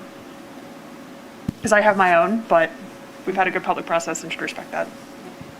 Thank you. I concur. Okay. I think the only area we're going to, I think, potentially see this is some people that that feel there's certain areas of town that did not end up being a focus area that are not being addressed. Yep. So that would be my anticipation of where this could go. Just for I would everybody's. second that. Yeah. The opportunity to look at other areas that weren't part of a focus area. Comment or raise concerns Absolutely. about an area in town that was not part of the focus areas. Should we invite then some other general forum question about, is there anything else we didn't cover that you don't see represented? Or do we want to add that as a prompt in the feedback? A genuine question. I think I have some incomplete thoughts on areas that I'm not ready to share because I don't think I can articulate them well enough to be of any value yet. It's a little bit of a leading question in some ways, so I didn't want you to feel like you didn't have an opportunity to raise something if it was on your mind, but it's kind of leading you into the fact that we will have a few things that we cover in a little bit more detail in the staff reports. And then some of it may just be also grouped on what new comments we're getting and the themes that come out of those new comments, whether from the decision makers or from the community. I mean, it's very different where we are now versus where we started in the general plan discussion. And so you kind of have to take a step back and look at what's been released as a draft and then use that to kind of take a new perspective and decide, okay, now, we were kind of over here, we're in the middle, we want to get over here. What are those next things that we need to cover? I would bring one up. I think, and forgive my naivete because I haven't been privy to a lot of those conversations, but I think the overlay of the new state laws as they are being applied to all neighbors. So again, not just the focus areas, because we've dealt with that a lot through SB2 and some of the other processes and understood what the density bonus and now lot split laws can do, but really what that looks like over the entire map, you know, in an incremental way. I think that's something that hasn't really come to the forefront, especially both from a character perspective, whether it's height, but also setback and lot size and splitting and density bonus, sort of across the board, and what that means should no change be proposed, right? Versus, you know, the changes that we're seeing. That's a good point. I think that's great. Yeah. Vigorous nodding. So agreement on that. Yep, that's really it. And it's gonna change again, I'm sure, but, you know, at least what we have on the books now. Yeah, I mean, there's definitely a lot of legislation that's still coming. So, yeah, well, we can do a perspective and kind of how it relates to the general plan itself. Okay. Wonderful. So, did you have anything else you want to say before I open public comment? Nope, that was it. I was going to say thank you. This provides great direction for us, and we should be able to be more efficient now that we understand your expectations. And I'm really appreciative of you helping us to set those expectations and make sure that we're aligned on those, because it's a weighty process. It is, yes. So thank you. Yeah, you guys are doing great. Can I So- ask one question before we move on? Yes. There is, am I correct in reading the schedule, there is no joint Town Council and Planning Commission joint session on the draft downtown specific plan? No, we did not. So that is just to the HPAC, Historical Preservation Advisory Committee? No, And then back to the commission in November. Danielle, I think it's on the next meeting. It's on the 12th. Oh, sorry. No, you're right. It is. It is on there, okay. That's the one Yumi's writing. It's too new. I had just seen it on the HPAC one and I didn't know. Yeah, no, so we'll have the land use element, the downtown plan, and the safety and noise element great. for this next meeting. So I was actually just writing that before the meeting. Okay, It just was too new. thank you. Yeah. Okay. With that, let's open public comment. If there is anyone who would like to make a public comment on agenda item 7.1, our podium is now in the corner back there. Make sure the red light is on. And of course, you have 3 minutes. And is our timer working tonight? Yes, it is. Yes, okay. So 3-minute timer is still up here. Not going to be a problem. Good evening, Commissioners, Council, Mayor Henderson, Patrick Flora, Contractors Association of Truckee Tahoe. To quote the late Ruth Frischman, if you ever got her answering machine in her law office, brevity is an art form.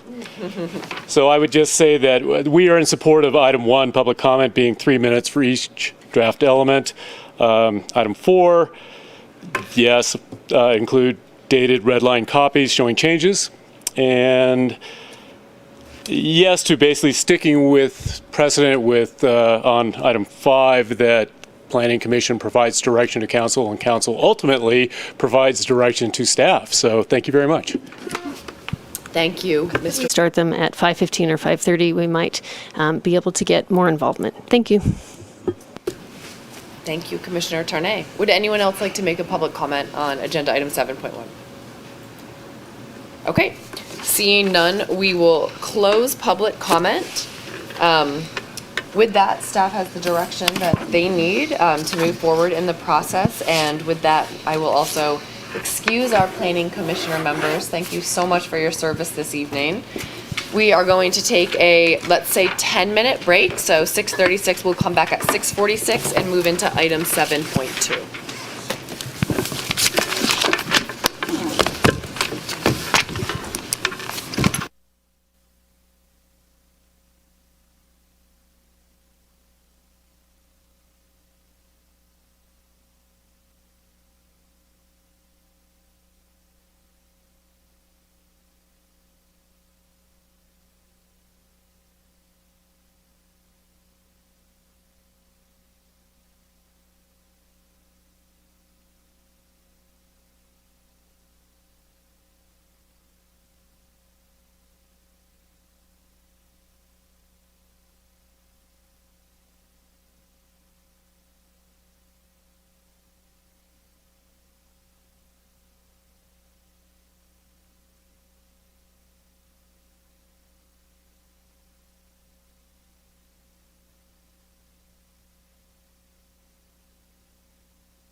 ask Raven if he was ready to rumble.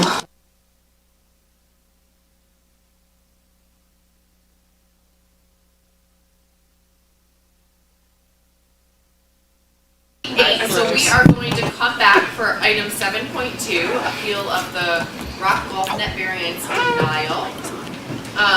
As always, we're going to start with our staff presentation, council questions, and opportunity for. Mayor. Sorry. Thank you. My mic is not on. Thank you. Okay, so I was just saying we're going to come back for item 7.2, appeal of the Rock Golf Net Variance denial. As always, we'll start with our staff presentation. The appellant presentation will move into council questions, some rebuttals, and deliberation. So with that, let's begin with our staff presentation.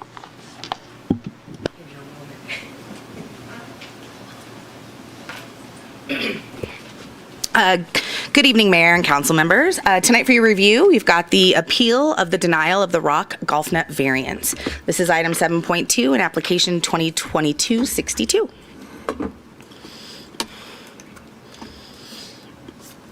And as the mayor just read the format, the overview of the appeal format tonight is my presentation, followed by an appellant presentation for up to 15 minutes, council questions for staff and the appellant, a chance for public comment, and then a chance, excuse me, for the appellant rebuttal that can last 5 minutes.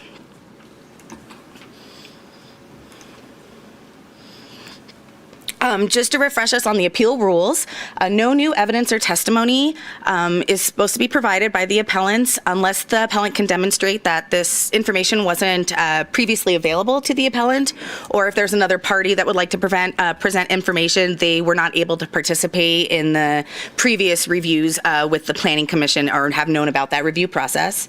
If the council does want to accept new evidence because they can demonstrate these items, the council can, if they'd like, decide to remand the appeal back to the Planning Commission for re-review. So tonight, the Town Council is hearing a request to overturn the Planning Commission's May 17th denial of the appellant's request for variance approval to modify height standards for the installation of golf netting. The Town Council's role tonight will be both to deny or approve the appeal and to deny or approve the variance, as the council is now the final decision maker on the variance application. The Planning Commission denied the variance on the basis that all of the required findings could not be made for approval of the variance. If the Town Council decides to approve the variance this evening, council will need to make those required findings.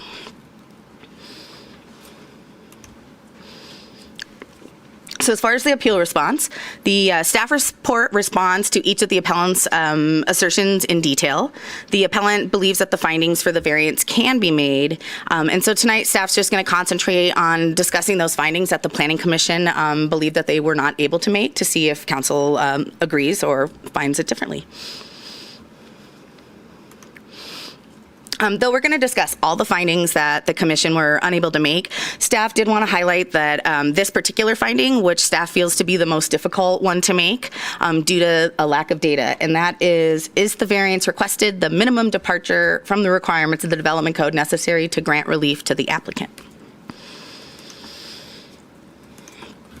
So a little bit about the project. The golf net is proposed along the northern portion of the shared property line between the Rock Commercial Center and the Ponderosa Golf Course. The Rock is located in our general commercial zone district, while the golf course is in our recreation zone district.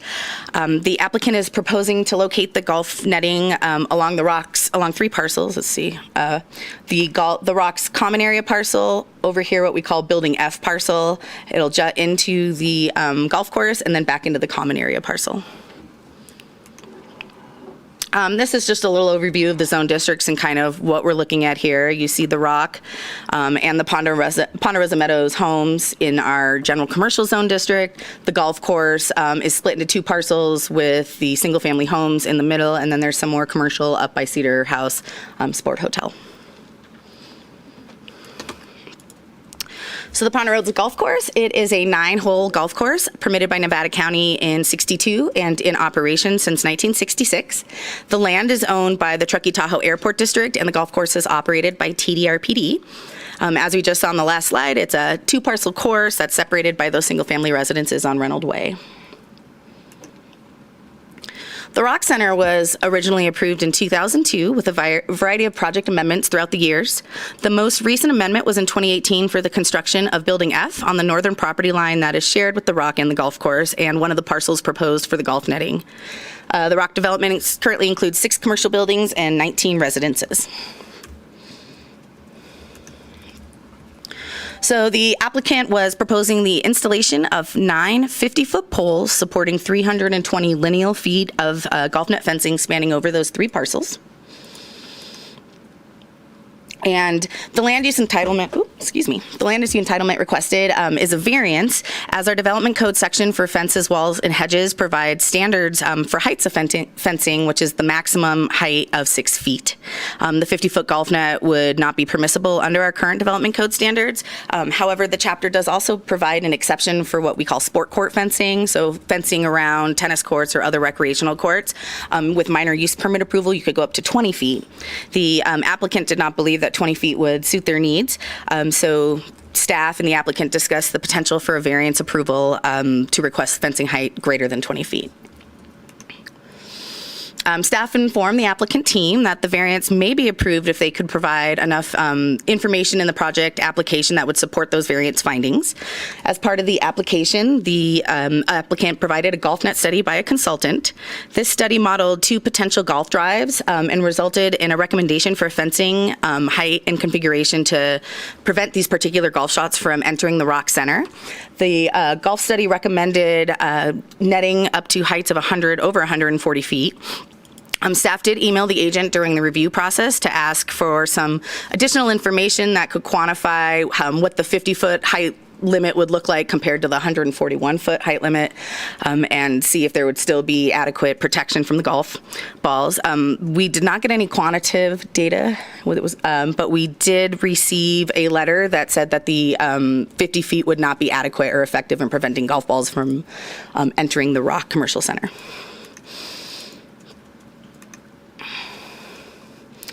So as far as development code consistency, as we mentioned, on its face, the 50-foot height golf net would not be consistent, but we do have variances which allow for modifications and adjustments of the standards of our development codes if required findings can be made.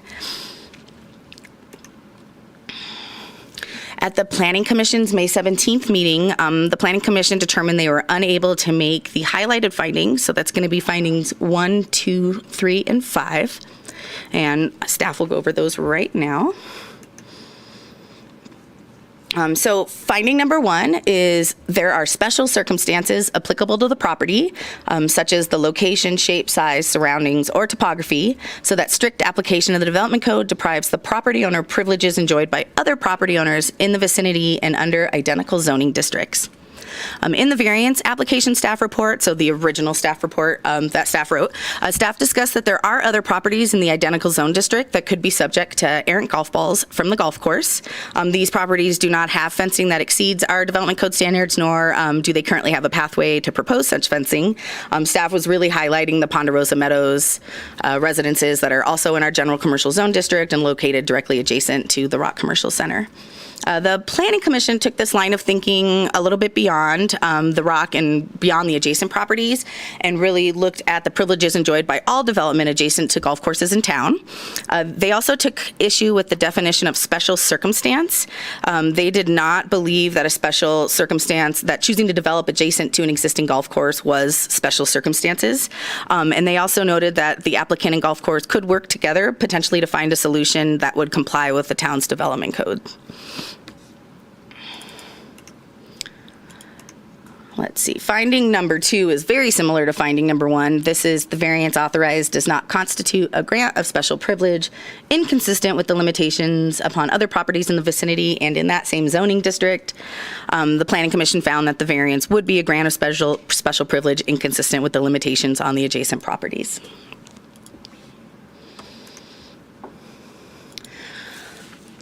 Finding number 3 was that the approval of the variance is in compliance with the requirements of CEQA, and there'd be no potential significant adverse effects upon environmental quality and natural resources that could not be mitigated.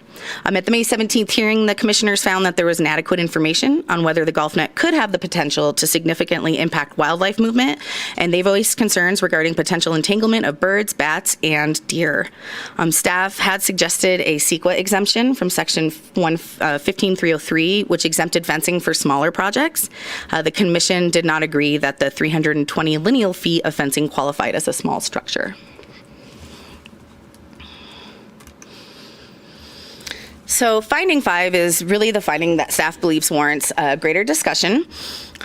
This finding is that the variance is the minimum departure from the requirements of the development code necessary to grant relief to the applicant.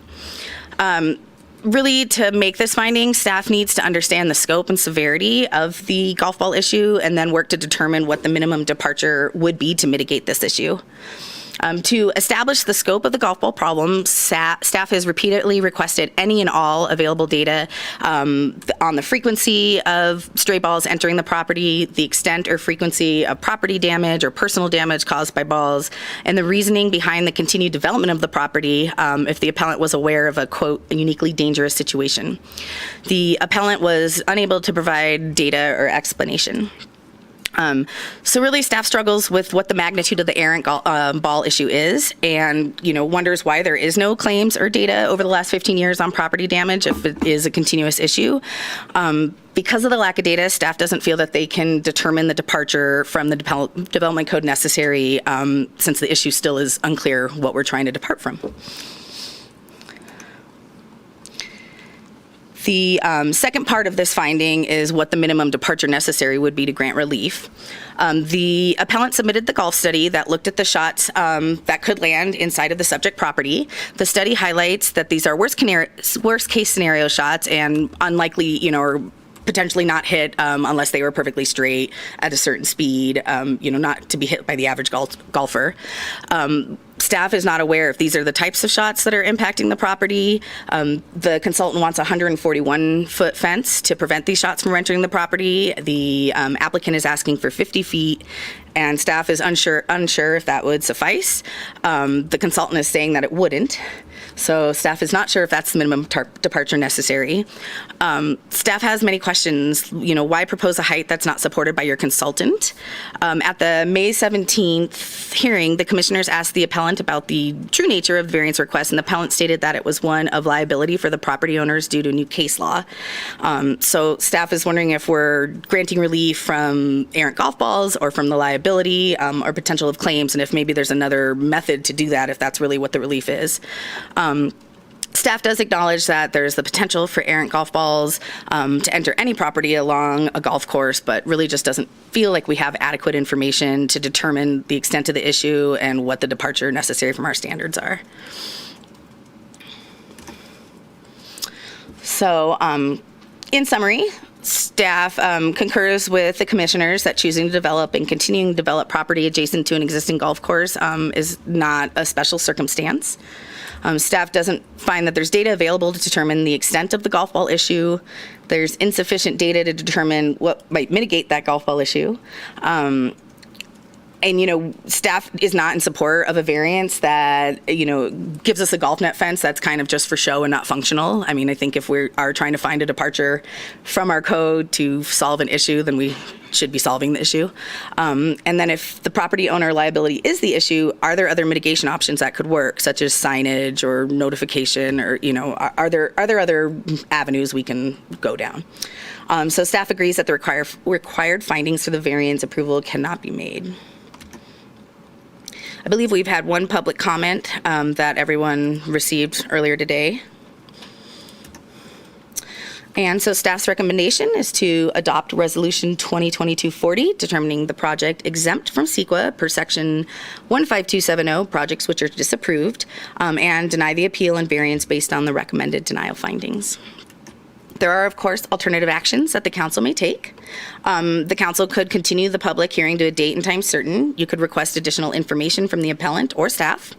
As always, if new information is presented, we need to reopen a public hearing. The council could decide to approve the variance with or without conditions. As I mentioned earlier, we would have to make those required findings, and staff would return at a later date with that to support the decision. And then, as I mentioned earlier, if there was new information, you could remand the project back to the Planning Commission if you thought there was something they weren't able to see. So that is it for staff's presentation. Thank you so much, Chantel. That was very concise. I appreciate that. Let's move right into the appellant's presentation. Do we have a representative for the appellant with us this evening? Yes. And you can step right up to the podium back there and just make sure the red light comes on for you.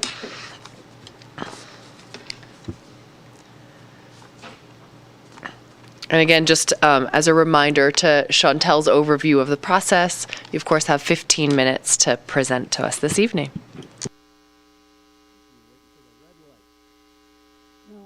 Microphone is with the red. We're good, thank you. All right, my name's Raven Whittington, and I'm here on behalf of 267 Partners LP tonight, and they're the owner of the Rock Development. And thank you, Mayor Henderson and council members, as well as Ms. Bernberg and staff in town for putting together a thorough report. So I want to make clear that, again, I'm here on behalf of 267 Partners and not on behalf of the Airport District or Truckee Donner Parks and Recreation, and they own and operate the golf course. I just want to make my role clear. What we have before the council today is really a safety issue that I think everyone in the room, if common sense applies, can agree that golf balls being hit into the Rock Development pose a threat to persons and to property. The question is, how do we remedy that situation, or is that situation worth remedying through a variance?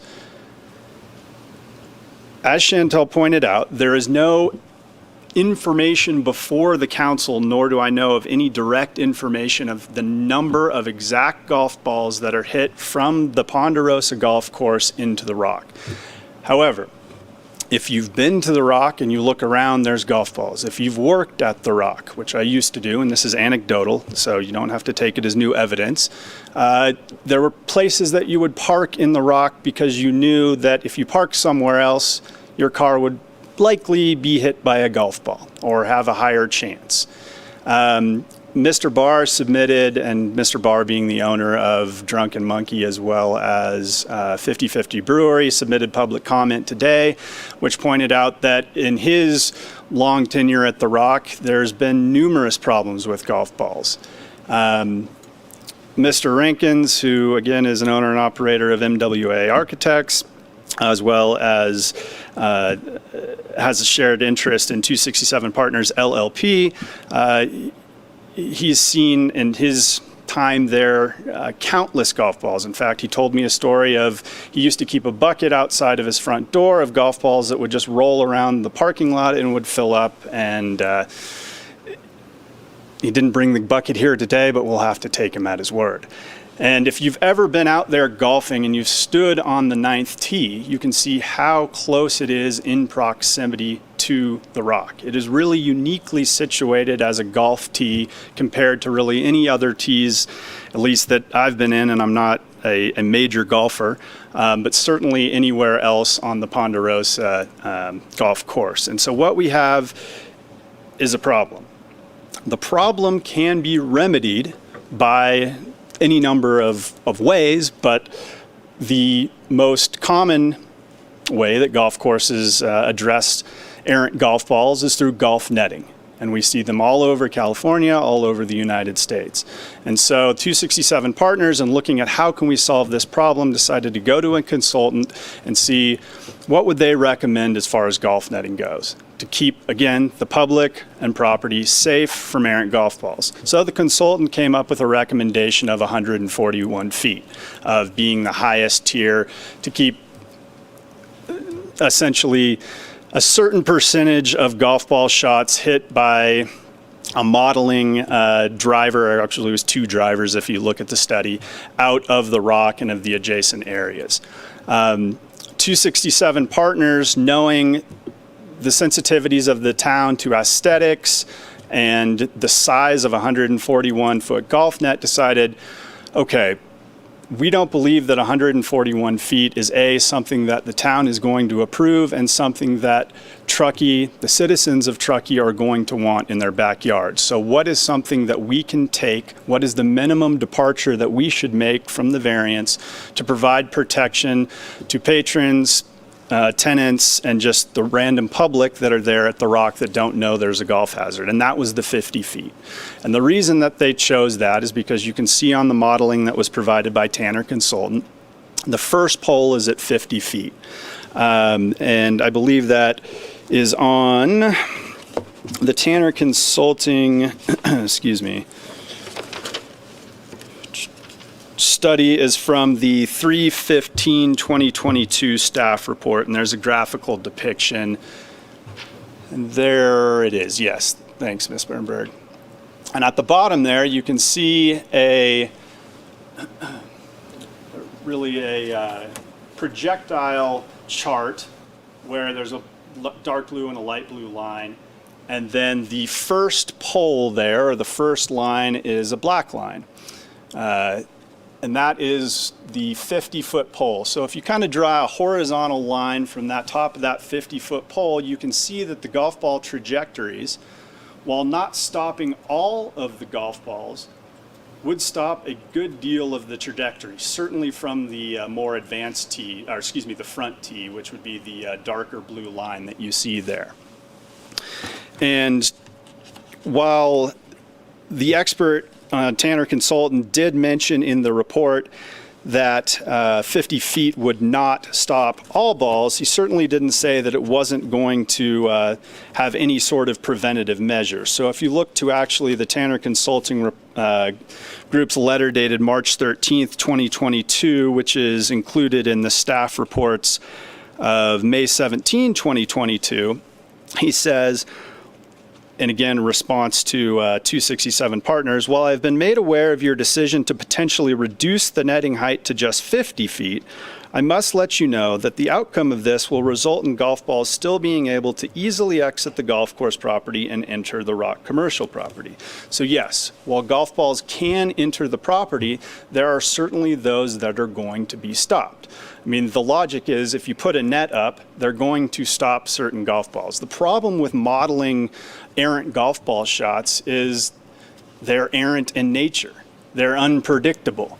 You have a golfer like me that may hit it 5 yards in front of the tee box, and then you have another person that's going to hit it 350 yards over the road into the, somewhere that you never thought was possible to be able to be hit. So in the modeling and coming up with quantitative data or even qualitative data to provide to council, that's the limitation that we have here. But we do know, given the proximity of the tee, based on what we see from standard modeling with standard drivers from the Tanner Consulting Group's study, that there will be a good number of shots that are prevented from entering the Rock by the 50-foot netting.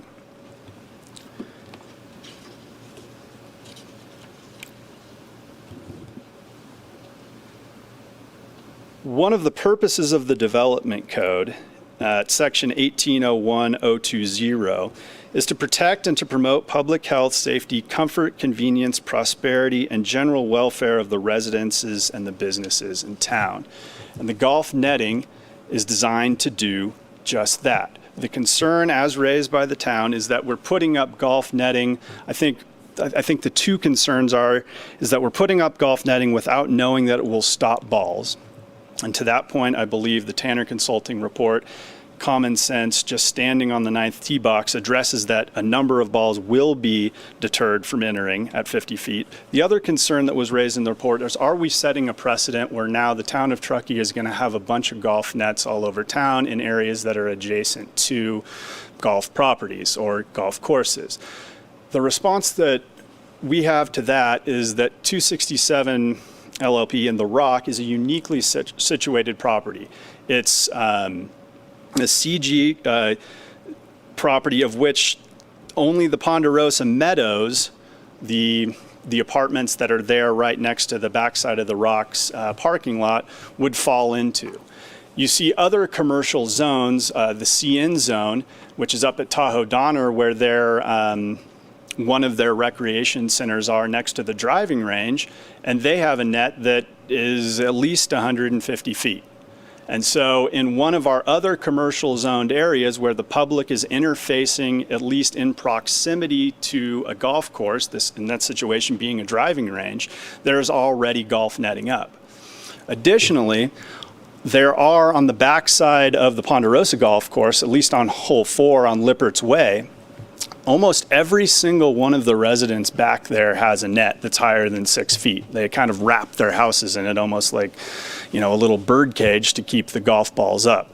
And I don't know when those were approved or if they were approved before the town was incorporated, or maybe they're up without being approved. But the idea that 267 Partners or the Rock is getting some special privilege or is setting some precedent by putting up this net is not entirely consistent with what the status quo is in Truckee. And in fact, we would say that, okay, if the precedent that being set is putting up netting, protective netting in an area where you have a great number of people who aren't necessarily individual residents of homes, but are interfacing, interacting in a public place where errant golf balls are entering on a very, very frequent level, then perhaps that's an okay precedent to set. And if a golf net went up in front of the Ponderosa Meadows, those duplexes that are back there, to protect them, then that would be a choice that those residential owners have, and it wouldn't really be a visual blight on the community because you can't see any of that netting from any public spaces anyways, other than the golf course where golf nets are expected.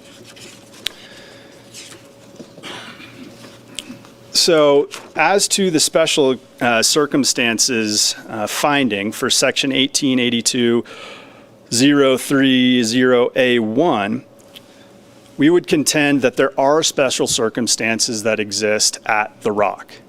It is a very public place. It is very close to the 9th tee. There are frequent golf balls that come in contact with property, fortunately not persons yet. And that there aren't other areas in town that have this same issue that don't already have a net. As to the special privilege finding, which is section 1882-030A2, which says the variance authorized does not constitute a grant of a special privilege inconsistent with the limitations upon other properties in the vicinity and in the same zoning district. What I just represented, that we have Tahoe Donner that has the net up, and that we have residences along the Ponderosa Golf Course that already have the nets. So this isn't going to be a special privilege that's bestowed upon, the Rock, that isn't already a privilege that other like situated either residences or commercial developments have. As to the CEQA findings, there's a categorical exemption for fences, and to overcome the categorical categorical exemption for fences, there needs to be a showing per section 15300.2 that there is a reasonable possibility that the activity will have a significant effect on the environment due to unusual circumstances. Here, the town hasn't presented a showing that there will be a significant effect on the environment, and certainly haven't presented it with a reasonable probability. In fact, they noted that the Planning Commission just had concerns that certain wildlife may interface with this net, but there may be further research that needs to be done into that. So as far as the CEQA exemption goes, or CEQA concerns goes, I don't believe that it's properly before the council to reject the application or deny the application on the CEQA grounds. As to the minimum departure finding of 18.82030A5, again, we discussed that the minimum departure from what would be the 20-foot, minor use permit. So Interestingly, town had previously recommended, with some reservation, as they noted in their report, a 35-foot approval of the variance. And that went to the Planning Commission. The Planning Commission ended up denying that. So we're coming before you today with really a 15-foot ask above what town was at least one point comfortable recommending to the Planning Commission, and a deviation down from the 141 feet that was recommended by the consultant, believing that there is some compromise to be made here, certainly in concerns of aesthetics, not wanting to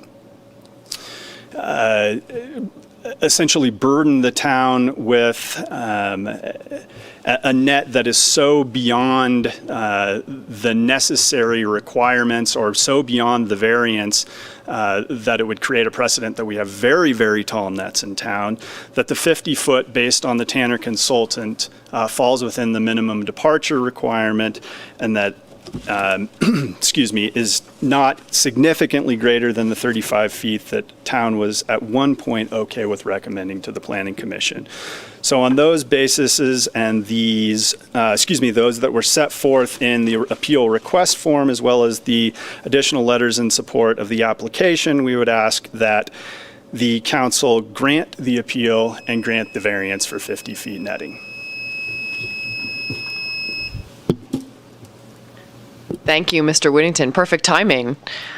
Let's move directly into council questions. I'll start over here. Councilmember Paulave, do you have any questions? I do. Thank you. Thanks, Raven. Thank you, Chantal, for the presentation. So, first question, just quickly for staff. So, what was the direct recommendation from staff to the Planning Commission at the original hearing? Staff went with a compromise of 35 feet. 35 feet is the maximum height allowed for structures in the recreation zone district. You know, it felt like it was a compromise. Staff had a problem with that finding number 5, but staff did not feel like they had the data necessary to go beyond what would be usually allowed in that zone district. And just for the sake of comparison, is 35 feet, that's like tennis courts at the regional park type of height?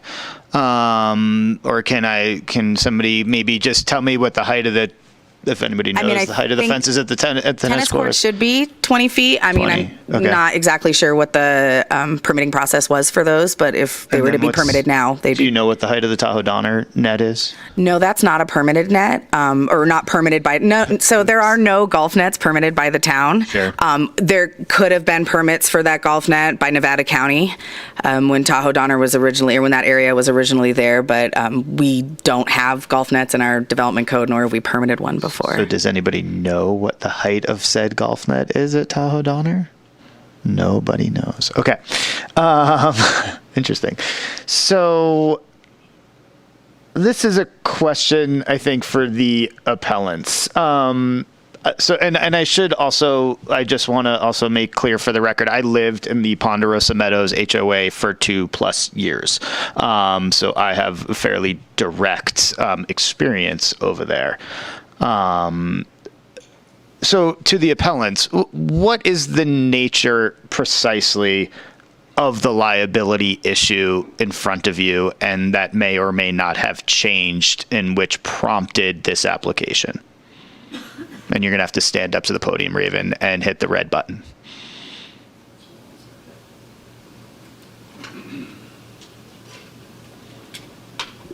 You might as well just stay up there, too. So what prompted the application was an actual incident where somebody that works at the Rock was driving their vehicle and the vehicle was struck by a golf ball.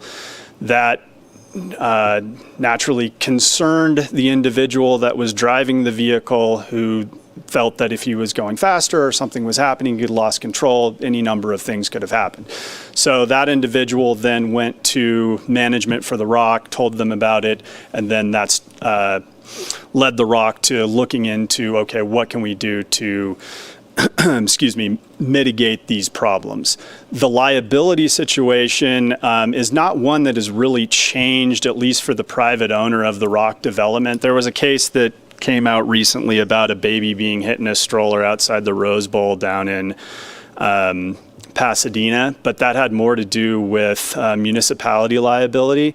The liability for a private owner of the golf course wasn't changed by that particular decision. It's always going to be a premise or before the case and after the case, it was going to be a negligence premise liability analysis of, okay, you as the owner, what did you know? Was there foreseeability? Was somebody injured on your property? And then does that individual have liability against either A, the owner, the person that struck the golf ball, any number of the municipalities, which for the most part have immunities subject to some caveats by this recent case that with the golf stroller. So if that answers your question. Sort of, but I'm going to need you to simplify that. First from you, and then I'll let Andy also chime in. So in the case of this particular golf course, which is a publicly owned golf course, do we consider the Ponderosa golf course public or private? It's a public course. It's a public course, right, for the sake of what we're doing here. So we have a public course owned by the airport district, managed by the Park and Rec district, adjacent to a commercially zoned private property. So in your opinion, as an attorney, Raven, should an errant golf ball leave said golf course and impact with either bodily or property damage at the private property, who's responsible? What's the liability? Who has the responsibility for whatever damage occurs, whether that be as far as a death, gosh forbid, or a windshield that gets broken? And I want to hear what your opinion is, and I also would love to hear what your opinion is afterwards, Andy, please. Well, the initial lawyer response is everybody's going to get sued, from the town to not the town, the districts, the person that hit the golf ball, and then the owners of the rock development, and potentially businesses that lease particular buildings. If the patron was walking into that building or coming out of that building with a sandwich or whatever it is, so everybody's going to get sued. Then it will be sorting out. This is what us lawyers get paid to do, who is actually liable under the law. And Andy can speak to the municipality side of it better than I certainly can. But the case against the municipalities or the districts is going to be a much, much more difficult one that may not survive summary judgment, as opposed to the ones against the private entities that would most likely survive summary judgment and be at least tried or settled on the facts. Everything that Mr. Whittington says is correct. I agree with Raven on all that analysis. And the reason that it's harder to sue a public entity is that, of course, public entities in California have tort immunity. And it's not absolute, but there are a number of very useful statutory immunities from suit that I would imagine the rec district would deploy if somebody were to sue them. Airport district, too. And I'm absolutely not going to weigh in on who would win that battle and who would ultimately be found liable. But Raven has the general idea. Okay, thank you. That's kind of what I was trying to understand a little bit better. So moving to, I think, number 5, and I'm going to stick to my questions and not deliberate and try to go through the other issues. But I think number 5 also is sort of the one that I think I'd like to spend the most time on. Again, you personally said in your rebuttal, Raven, you said there are many options for remedying the conflict. Yeah. I quote you as that is an exact sentence you said. So help me out. What are the other options, and what is the actual conflict? Right. So in proof, not anecdotally, what's the conflict? the conflict is golf balls striking persons or property in the rock.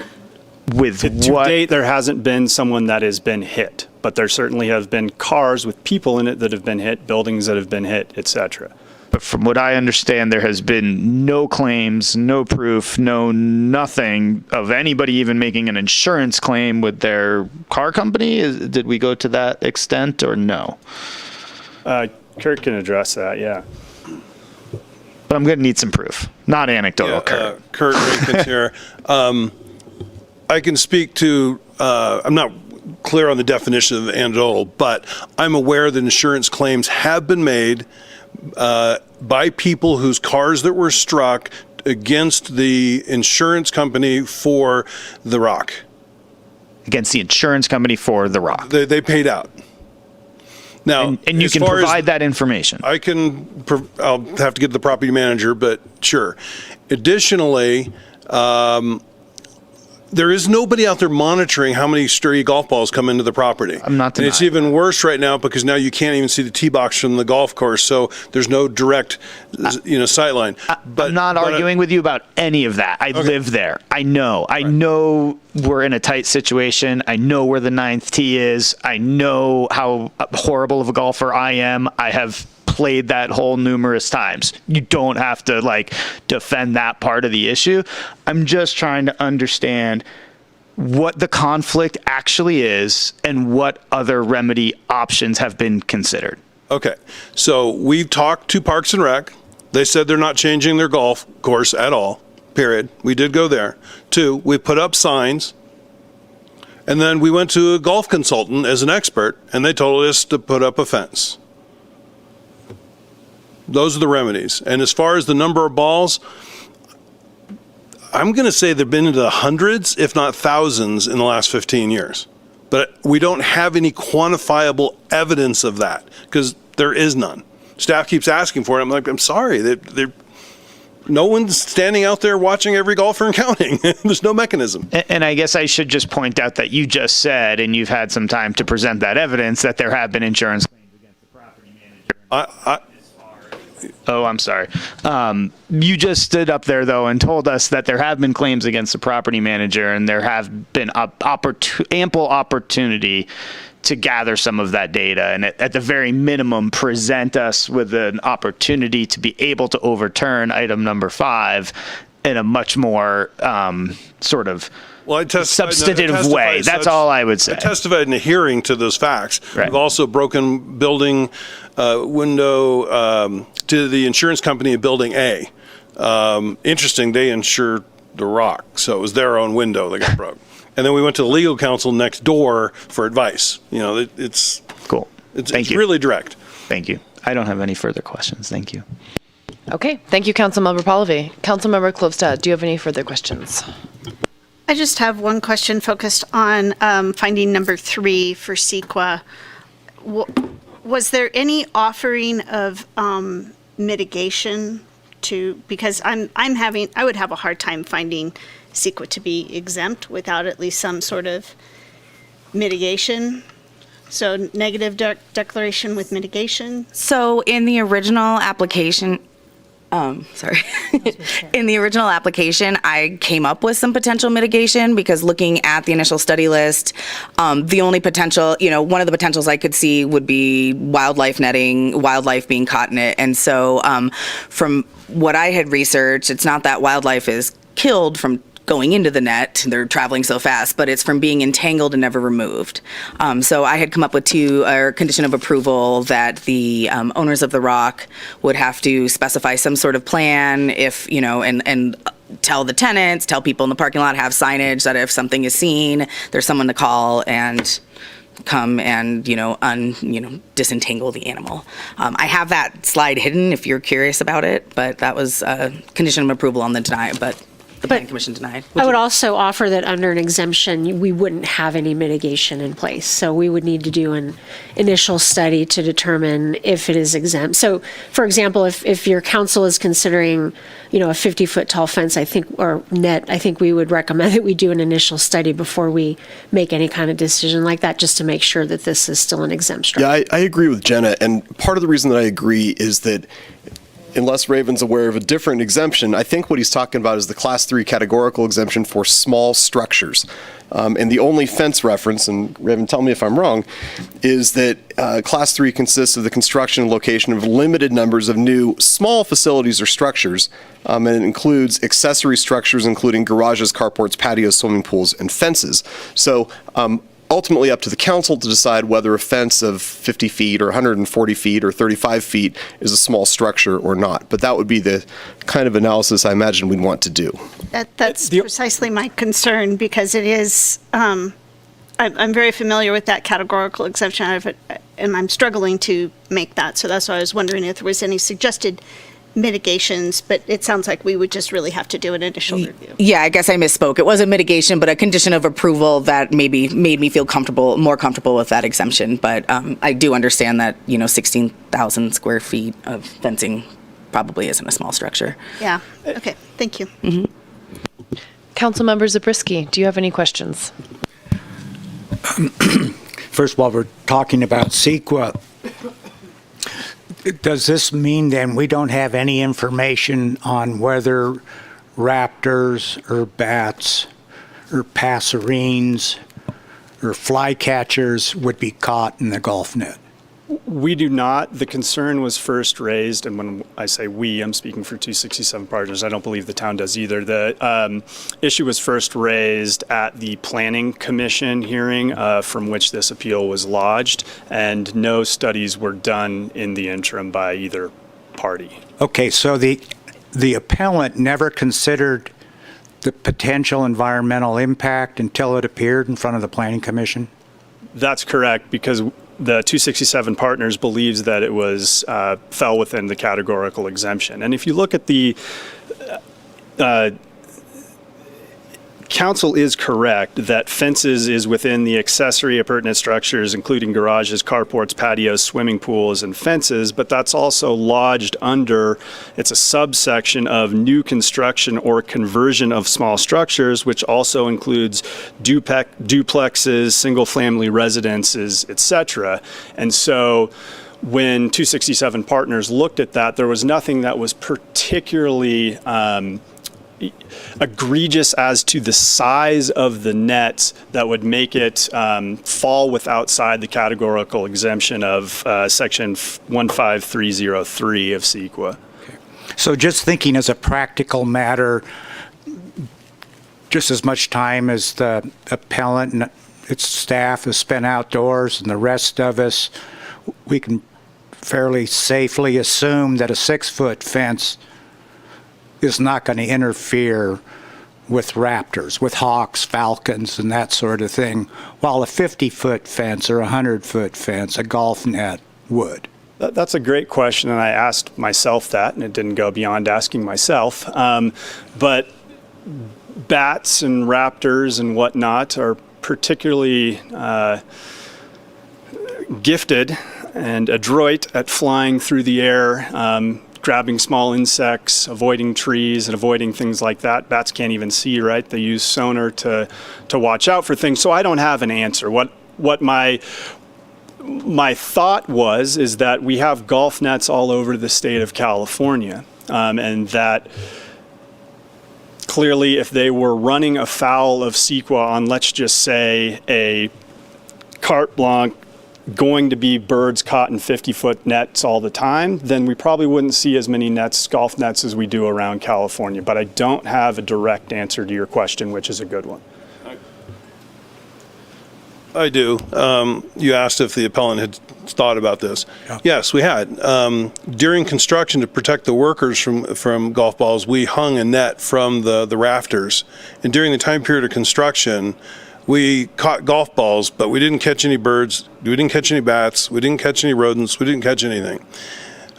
We also recognize that there might be mammals, such as like deer, that want to go migrate through that area, and a portion of the fence has been lifted, the bottom of it's been lifted up to 80 inches above grade, so that even a stag with big antlers can make it under.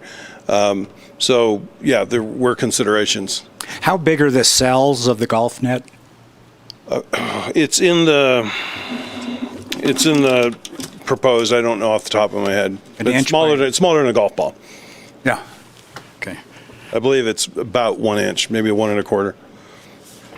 Okay. Now, I'm trying to understand what the difference is between the safety provided by a 30-foot golf net, a 50-foot golf net, and a 141-foot golf net. Does your consultant provide any quantifiable data on that? The consultant's response to us when we were looking for that data after staff requested it was that they refused to do a more in-depth study because of their own liability. We originally asked for what net would take to make the rock safe. They did a study, came forward with it. Now to rescind that study and say, yeah, you might be safer with a lower net, or you might be reduced quantity, they felt they would be opening themselves up to liability if a golf ball entered with a lower net. So they weren't willing to provide that data. And they also said, as far as the quantity and percentage between the different, they said there's no way to model that data. So staff has made it sound like we weren't willing to provide that data. That data was not available. From that consultant? From that consultant who is the lead consultant in the industry. At any price? Well, we didn't offer unlimited funds. Right. I don't know what would happen with unlimited funds. Yeah. Okay, so if we still have golf balls flying over a 50-foot fence, are you coming back for a higher fence? Maybe. The recommendation by the consultant was to get approval for the foundation for a higher pole. That if there ends up being problems later, jackhammering out for the 50-foot height, when there's no impact to the town to have more foundation in the ground, their recommendation was put more concrete in the ground and put the bolt pattern in for the taller poles. Now, we're hoping, based on specific knowledge, fortunately, my office is right there. I've been watching this for over 15 years. And the golf consultant looked at it from two holes. They looked at it from number 9, and I believe it's number 8. And number 8, it takes a pretty amazing shot to have it come from the 8th fairway in a major slice, and it'd have to be hitting like 300 yards. And the average drive for a golfer is 220 yards. I looked that up today. So somebody able to hit it, I don't think they're golfing at that golf course. But they modeled it as a perfect shot off 17 degrees with a certain wood. So our big threat in our analysis was that it's the 9th tee box that's about 10 feet from the property line, and that's where we see them coming in at a certain angle. Now the golf consultant factored that, but we also, as the applicant, looked at it ourselves. That's where we think the biggest threat is the hooks coming off of that tee box very quickly. And that means they enter the gap that's between the townhomes and building F and head at an angle into the parking area surrounded by the insurance office, my office, and where the brewing company is. That core parking. And that's where we see the balls landing in there from that angle shot. Some of them climb a little bit over building F, and we thought building F would help mitigate that, but they're coming over the top through the trees still to this day. Is this the right slice? The right slice is no, it's a hook if it goes left, a slice if it goes right. So it would be a hook going off the 9T. Okay. Now from the consultants, we also shorten the length by, I believe it's 3 poles at the west end. And we did that for visual impacts, and that primarily we felt the consultant was saying that those 3 of the tallest sections of fence were mainly to stop the slices coming from the 8th tee box. And I don't know if we want to pull up those exhibits, but it shows the different arcs coming onto the property. Okay, and then I'm seeing golf balls going out in Brockway Road, but I posed that as a written question, was told golf balls aren't going out in Brockway. I've witnessed it myself. I looked at that again, Councilman, and it shows a degree off the center line of the tee, but it doesn't identify that that's one of the shots they're modeling. So I think I'm as confused as you on that one. I've been on that golf course when golfers are hitting across into the mobile home park. Okay. Now, did the staff leave out any evidence in the record this before us from the Planning Commission? From the Planning Commission. Did you see any omissions of the evidence we're being asked to limit our review to? Only specific comments and dialogues, but you have that in the video record. Right. Okay. Those are all my questions. Thank you. I'd just like to offer a thought or two, if there are no further council questions. Go ahead, please. So as always, I would encourage the council to try to channel your thoughts in terms of the findings that have to be made to approve or deny this. You always want to think about in terms of findings. In this case, the findings are before you. I should also point out that nothing in state law, nothing in the municipal code ever compels the town to grant a variance. The way that both the state law and the municipal code are worded is that no variance can be awarded unless certain findings are made, but it's not true that you have to award a variance even if you do make the findings. But I would encourage you, if you're so inclined, to think about whether the findings can be made, and if you're concerned that maybe this is not the right thing, to try to think in terms of findings that cannot or are not made, rather than simply saying, well, we don't like it. Thank you so much, Andy. Okay, let's move on. Let's open for public comment. Is there anyone who would like to make a public comment related to item 7.2? If so, you may step to the podium now. None. Okay, seeing none, we will close public comment, and I'm going to turn it back over to staff for any rebuttal you would like to provide. I think staff is comfortable where our presentation was left. Thank you. Thank you, Chantel. And then we'll go back to any rebuttal that appellant representatives would like to provide, and you have 5 minutes for that rebuttal. Thank you. Mr. Rinkins wanted to point out that he did submit to town staff today a number of Google Earth pictures that showed the proximity of certain golf courses around town to other properties that were mentioned in town's report. So that would be PJ's at Gray's Crossing, as well as Tahoe Donner, and then the proposed Old Greenwood, or I guess proposed Old Greenwood Convention Center there next to their golf course. And what the visuals will depict is that the Rock is uniquely situated in comparison to those other locations. And the reason it's uniquely situated is because of what you've heard, with this 9th tee being literally 10 feet off the property line right there next to the parking lots and all of the buildings. On the other courses, PJ's, for instance, sits there on the 18th green, but it's a good deal down the way. And again, hitting a wedge into a green is a much different problem than hitting a driver, which again is the biggest club that generates the most ball speed right there off the tee. And that's similar to Old Greenwood, as well as one of the other property, to the Gray's Crossing.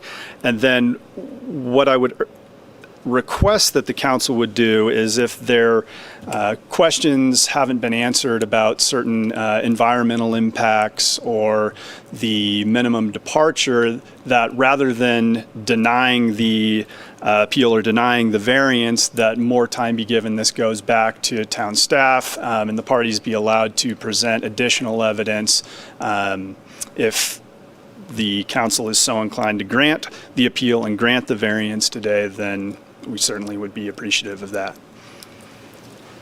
I'd also like to mention that we have a safety concern out there. It's not just a liability concern. It's a safety. It's a moral issue. And that we need a fence. So whether it's a 50 feet or 35 feet, we need a fence. So you'll note in our application, it says if you can't make the findings for 50, we'll take the 35. We need safety. Thank you. Thank you, gentlemen. Okay, with that, let's move into deliberation. Councilmember Pallavi, I will turn back to you and just remind us of Andy's wonderful comments to kick us off just a few moments ago. Sure. Thank you. Thanks, everybody. Another appeal. Very interesting. In this case, I believe I can make all 5 findings, and that I would be inclined to support the appeal. Both based on personal experience, based on the land use pattern of this area, based on my knowledge of, as the appellant provided, golf nets throughout the state of California and the rigorous CEQA planning that's been done throughout the state of California. to me, it is I'm glad that you brought that up in your final comments, Kurt, because I hadn't heard enough of that. It is a safety issue directly in that area. We're lucky to have a public facility that we do in that area. We're lucky to have an affordable public facility for people to experience that type of activity. We're also lucky to be able to create land use patterns that create potential for transit development, that create opportunities to live, work, and play right there in one place. And with that comes inherent conflict, comes inherent safety issues, and comes inherent abilities to grant variances when the need arises. So I can make the findings. I'll let the rest of you deliberate, and if we need to be more specific in how those findings are handled, then we can come back and do that. But I would be premature at this point without hearing from the rest of you. Thank you. Councilmember Klofstad. Can we have staff bring up the findings again for us in your slides? Of course. And I will say I only addressed the findings that the commission couldn't make, so I'm going to bring up the slide, but there are other findings to make. It just, we would have to continue on that. Give me one moment. So while you're doing that, I will just say I cannot make finding number 3 for CEQA exemption. That's for sure. I'd like to see the other ones come up so we can talk more specifically about those. I also, finding number 1, I also don't find this to be a special circumstance. The golf course was there first. They built directionally and in a way to address the golf course. It's clear in their architecture and their facing. I think they did a good job of doing that. I think there's also other elements that could support better safety in this area without constructing a, how much, 6,000 square foot fence? 16,000? Was that our? It's 16,000. Is that at 50 or 35? 50. At 50 feet. Yeah. And I do think that while there were good descriptions of other areas and the fact that there's plenty of other golf nets in California, it doesn't mean that they were done correctly. And case in point, or done without environmental impacts. Case in point is some of the other ones that we have in our community. So I don't think that gives justification for the variance either. The last one, is this the minimum departure? I think we have kind of deliberate or beat that one. There's no hard data to show that this is the minimum variance. And if we were going to do a fence here, I would want to understand if there's other areas that we could mitigate with other ways rather than 140, or how long is the fence? 320 lineal feet. That is just a really impactful change to that environment. So I can't make the finding that that's the minimum departure from the requirements from the development code to grant relief. So I cannot reach these findings, similar to the Planning Commission. Thank you, Councilmember Klofstad. Councilmember Zabriskie. I have the same problems that Councilmember Klofstad has. Maybe the facts could be presented which would support the variance, but I don't see that on the record here. So I would be inclined to send it back to the Planning Commission, give the appellant an opportunity to build the record, address the safety issue more specifically. I think that's the primary concern for me and at least some of the other council members. Then I am concerned about CEQA. I am persuaded that the golf net is not a fence as contemplated based on what the two council have presented. And so the impact, particularly on birds, raptors, and others, needs to be addressed in some fashion. Those are my two big items. Thank you, Councilmember Zabriskie. And I'll just weigh in here really quickly as well. I'm certainly all for taking action, but I prefer that action to be based on evidence, and what I feel we have before us is a lot of anecdotal information. I understand that we are really considering safety. I'll just cut to the chase. I'll say I'm in agreement with Council Members Klofstad and Zabriskie. I am also struggling to make the findings, and so I am in support of the Planning Commission's recommendation as of tonight. Can I ask a clarifying question? Go ahead. Because I'm hearing somewhat different things, and I'd like to tease out where the council might like to go before anyone makes a motion. I'm hearing one vote for granting the appeal and thus approving the fence. I'm hearing some sentiment for just not granting it, denying the fence, but I'm also hearing some thought that we need additional information. So is the thought that you would like to, some of you perhaps, remand this back to the Planning Commission with a request to the applicant to provide more information, and for the Planning Commission to reconsider this in light of whatever additional information the applicant feels like providing? That's my position, because I do see it as a safety issue, but I don't think it's been adequately addressed. I don't know that a 50-foot fence solves the problem. Because that's something that the town council does not often do, it's procedurally okay. I think it would be worth asking the applicant whether they're interested in having this go back to the Planning Commission with an opportunity to provide additional information. I'll jump on that grenade. I think there is a path forward if they wanted to go through a CEQA process to satisfy that finding. But I don't know that I see a path forward, and possibly for finding number 5, if they can find some way of showing that a new application with a different height and maybe smaller sections of fencing, that it could satisfy finding number 5, but I would still struggle to meet finding number 1 and 2. So I'm not sure that would be a successful endeavor. Do you want to say something? I think that I would simply argue that the way that I view this and through the findings that are being met is that we have inherent conflict in our land use policy.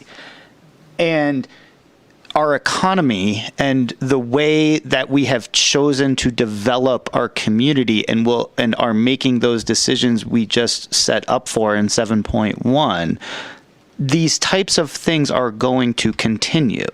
And I would just make sure that we are all aware that without creating safety, without creating the opportunity for those inherent and historic and county-created conflicts to find a path to success, we are going to be very challenged in the next 20 years. That's really what it comes down to. And in order to make these findings, the special circumstances are simply that. We have a historic golf course next to a land use pattern that we chose to put in place. That's the special circumstance, right? Normally, golf courses are just out there. Nobody cares about them.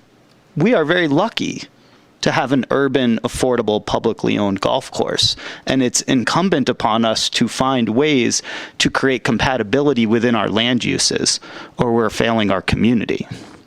So what you seem to be suggesting is we need to revise our development code in regard to variances.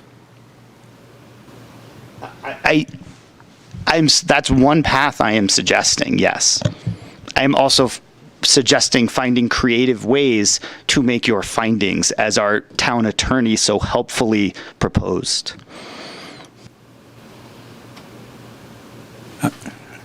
You lost me there. I'm just being very clear. I know that golf nets exist. I understand we have deer and raptors, and CEQA is an incredibly important document. But at the end of the day, when we are talking about just go hang out there for 2 hours. And I think the safety implications and the types of use occurring and the difference between a residential single-family home and a built-out commercial development with a transit stop, with businesses, with restaurants, with retail, and with residential, exactly the type of land use we are promoting and proposing, alongside a very accessible community amenity. There are absolutely, the wildlife is loving Truckee. There is so much ample opportunity for our wildlife to experience its full glory in so many places of Truckee that a net in a urbanized zone, I don't believe is inherently conflicted with our wildlife's ability to enjoy its surroundings. So the appellant should be able to come back with the evidence needed for us to make the findings. On the CEQA finding, that would comply with the law. I would think they could. On all 5. I mean, we have 5. I would allow them that opportunity, obviously, based on my comments, but that's really up to the rest of you. And that's up to them. I mean, this is a golf net at the end of the day. The cost-benefit analysis here, at the end of the day, is going to be on the private property owner, and I think they understand that. And so I'm just trying to help us understand that cost that we are going to be assigning in order to rehear this, both in our staff time, both in our community's time, and in the public's time at the end of the day. So I just want to confirm where we each are. So Councilmember Zabriskie, you're supportive of this going back to the Planning Commission to provide the appellant with an opportunity to give some of the types of information that you have requested this evening. Am I correct in that? Right, and I'd say it more broadly, though, in order for us to make the findings that the law requires.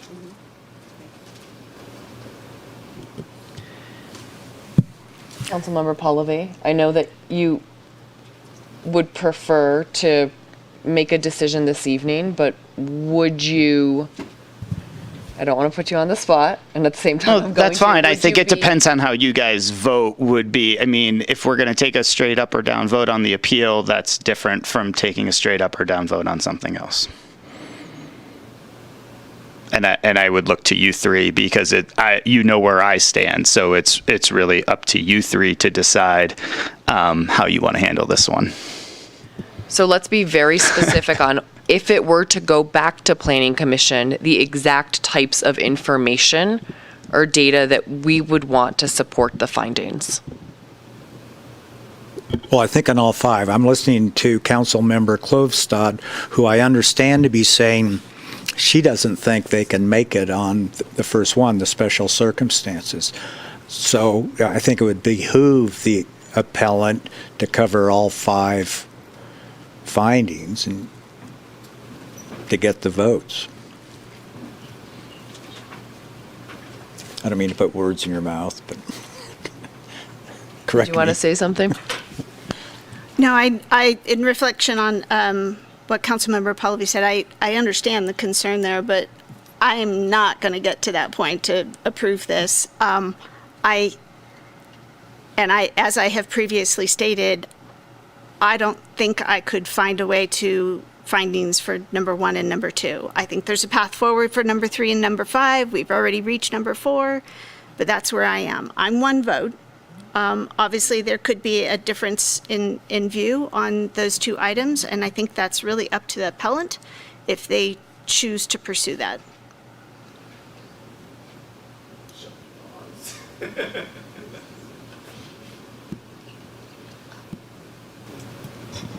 Perhaps you can take a recess for a few moments.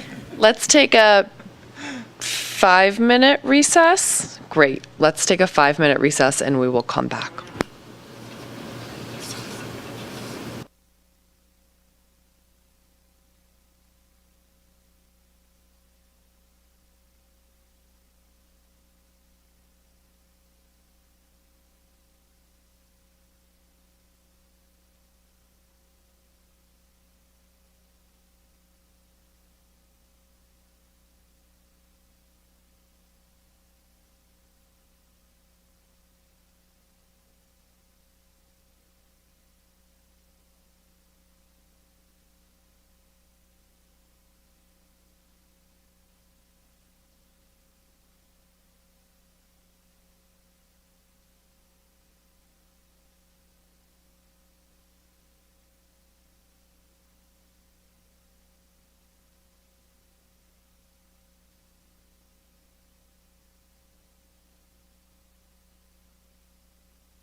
Okay, let's come back.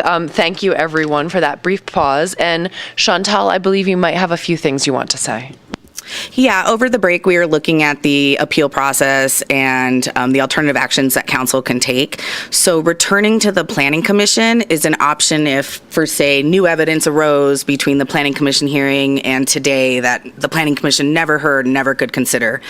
So that's not really what we're hearing council say. The alternative action that council could take is to request additional information from the appellant to come back to town council to make a final decision. So that seems to work more with our appeal framework, and so that way we're not going back to Planning Commission, then maybe appealing back to the council again. If you guys would like more information, or if council would like more information, that might be a more appropriate pathway. Would to be continue the public hearing to date and time certain, requesting additional information. It would save time, it would save money for the applicant, and in speaking to the applicant just now, they are completely fine with not having to go back to the Planning Commission and instead coming back before the council. And it would save general fund dollars on the appeal process as well, because we would stay right here with you. So that's just a possibility. And we need a majority as well. A 2-2 doesn't get us anywhere. Well, that's the thing. You're going to need 3 votes in favor of something. Anything. Okay. Right. Because a 2-2 or a 2-1-1 or a 1-1-2 A 2-1-1 doesn't do it either. It doesn't do it. That's what I thought. Yeah. Thank you. And Chantal, do you want to put the findings back up as well for everyone? Sure, 1 second. And just to be clear, while she's doing that, I mean, I would support if there's 2 other council members, since it sounds like we're not going to at least get to that second bullet on the slide tonight. That would be my first choice, but my second choice, I would be a party vote to having them a continuance. Okay, thank you for being very clear with that. Over to this side. I just want to confirm based on Chantal's direction. I would be a second vote for continuance. So if I could just chime in briefly, something, and I know I keep doing that all evening, something to think about is that, as you are well aware, the cost of an appeal is typically borne by the taxpayers of the town of Truckee, because the appellant pays about $800 or $900, and half of that is spent just on the Sierra Sun notice. If you are looking at giving us direction to do a CEQA document, that's like $30,000 potentially, depending on the scope of it. And I just want to make the council aware of that potential issue, plus staff time, plus working with the appellant for many more months and coming back to a hearing. I feel like I'm always the Debbie Downer, but that is something I wanted to make your council aware of. Well, I mean, if a CEQA document is required, there's no reason the town would pay for that. I mean, the appellant would have to pay for the CEQA document. But currently, our only application is an appeal right now, right? We can talk through that somehow. I just wanted to raise this issue. Okay. I don't know. This is new territory, I think. So, sorry, can you guys clarify? Because I'm hearing some things, but we might not be certain about. It's not an application. So, yeah, you guys. The Planning Commission application was denied, so I guess in some way that project is done, and now an appeal is just a fixed fee that the appellant pays about $900 for. If you keep it as an appeal but continue tonight's discussion, I guess that's the question, is how do we continue moving forward when we've essentially exhausted that payment long ago? Again, to my way of thinking, if the appellant wants to provide additional information to the council, the appellant will pay for the production of that additional information. Okay. We, the town, are not required to produce additional information on the appellant's behalf. So if the council wants additional information and the appellant wants to provide that, they can pay for that. I think the question tonight is, do you want them to come back with more information? And if that's a yes, leave it to staff to help them on a pathway to do that without a $30,000-ish cost. Could we affirm the appeal without prejudice? Counsel, you understand? I'm not sure what affirming the appeal would mean. Excuse me, yeah, I misspoke. Affirm the commission's decision. Deny the appeal. Deny the appeal without prejudice. That would be taking an action which would essentially dispose of the appeal, and they would have to start over again, I think, with a new application, which is not necessarily what anybody wants. Okay. And it incorporates a 6-month delay between tonight and resubmittal of an application, though that potentially could give them adequate time to create a better administrative record, which is what I'm hearing is your interest.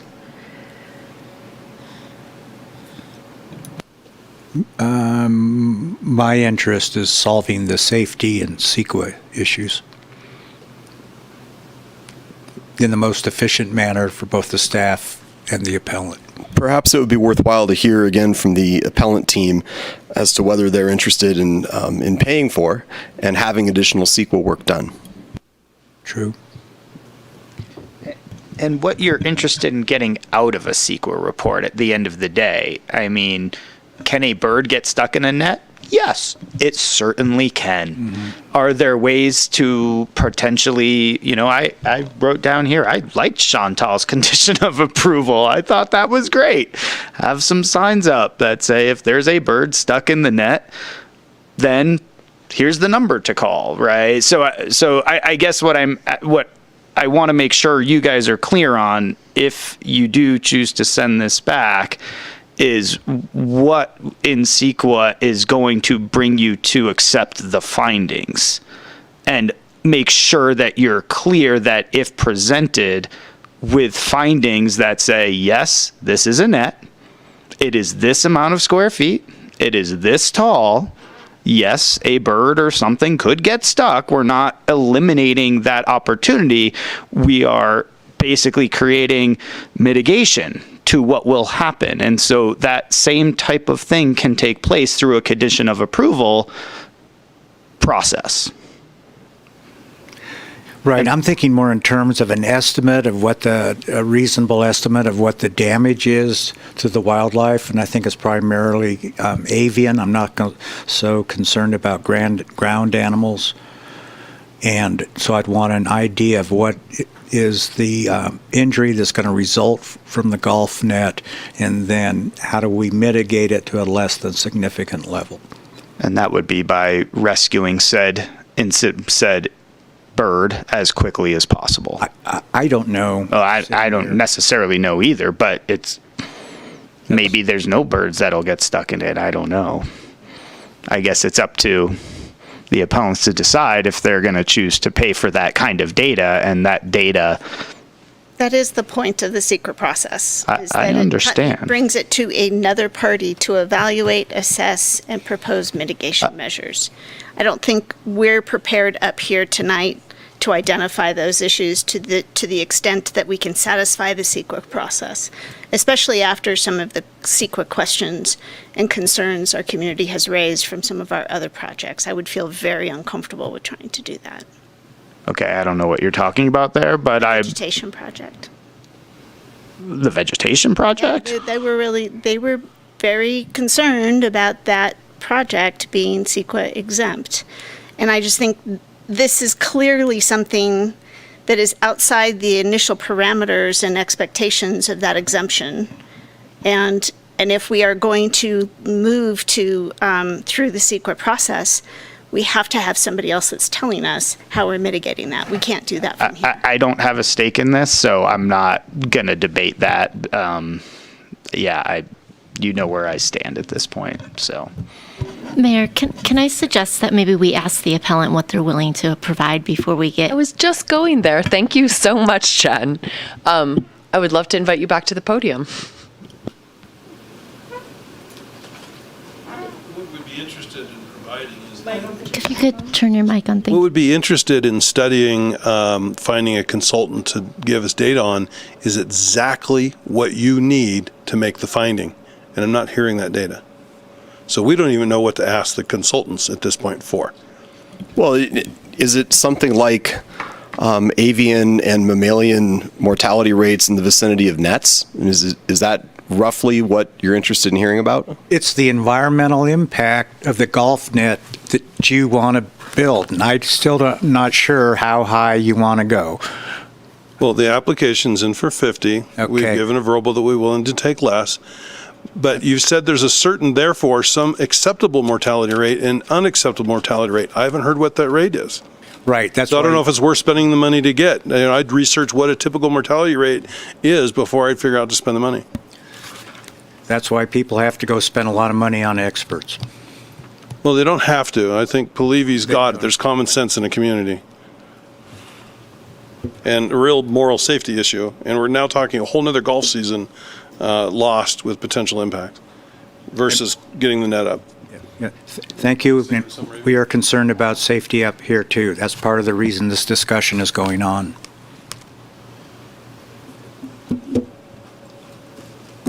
Just to clarify from the 267 partners' perspective is that at least the way that it was postured to council and the town's initial take was that an exception applies. And so my take would be that what you all are looking for is a report that would go to whether or not this net would have a significant effect on the environment, right?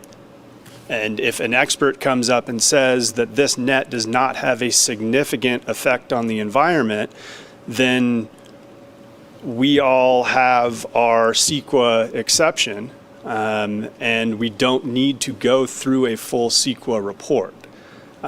Is that a fair understanding of what council would be looking for?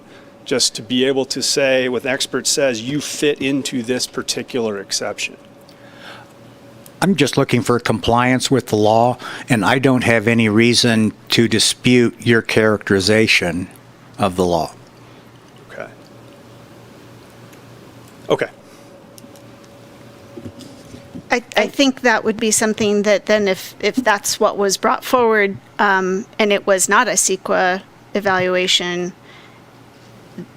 that is up to you whether or not you feel like that's going to satisfy this condition. I'm not prepared to sit here today and say, yes, that would satisfy this condition. We would have to evaluate it. So it would be a bit of an at-risk to you if you wanted to go back to that and try again. Correct. I could versus see a that there's full- two things. One, that we could present expert analysis on whether or not it meets the exception, and then the fallback would be the safest thing to do would be to get a full CEQA report, which obviously is an arduous and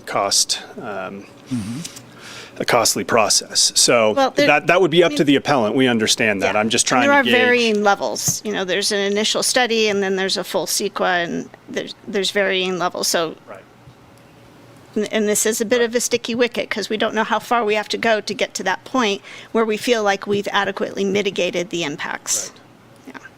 Okay. I was just And there may be another way to provide the safety. I don't know. It's not in the record yet. So I think we've talked about some of the data and information that you would want related to making the finding number 3, right? To be able to evaluate whether or not we can make finding 3.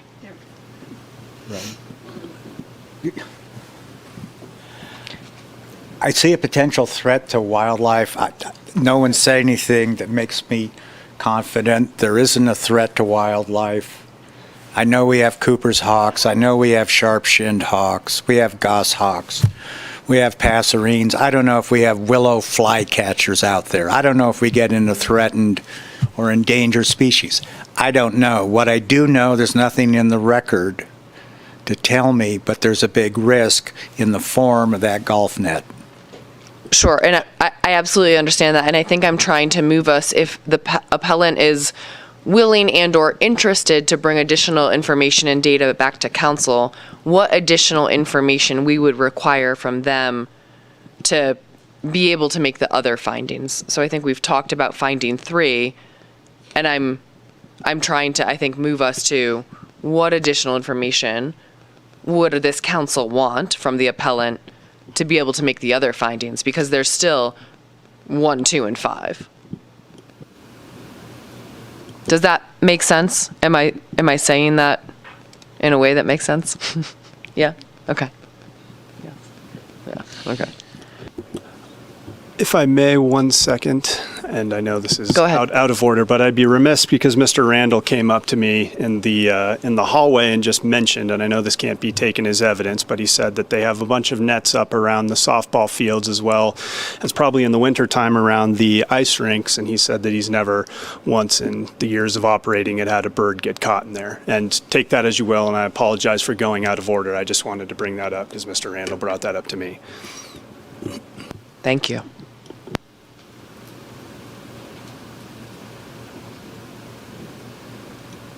So Go ahead. I'll go back to what I previously said. I think we've been clear on finding number 3, how we would need to try to get there. I don't think there's a guaranteed path.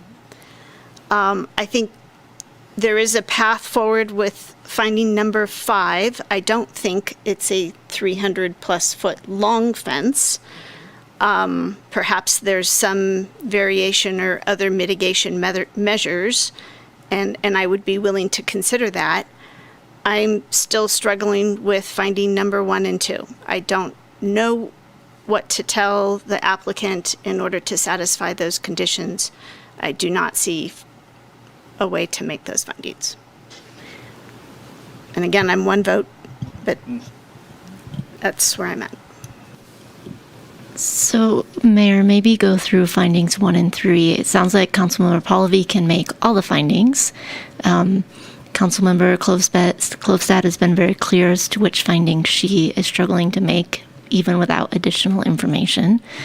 So it's really Councilmember Zabriskie and you, Mayor Henderson, if you can get to findings 1 and 2 at this point, that it would be worth the applicant's time to provide some more information for finding 3. Councilmember Zabriskie, go ahead. Yeah, I think I could. I think I could do 1 and 2. My big concern is safety. I think when I was going through some of the planning commission comments, there seemed to certainly be a perception that the approval of this was a special privilege afforded to this specific golf course. But Councilmember Pallavi, I think reflecting on your comments, they're very astute in that this really is a result of some of our prior decisions related to land use and to zoning, and this is a very special and unique circumstance. And so given that, while inconsistent with Planning Commission, I think I could get to 1 and 2 as well, and would still want the information posed by my fellow council members related to number 3. And I would like to make sure that this is a minimum departure. So if there are, if we can get to the 35-foot perhaps, or look at other options so that we are minimizing our departure from requirements of development code, that would appease me.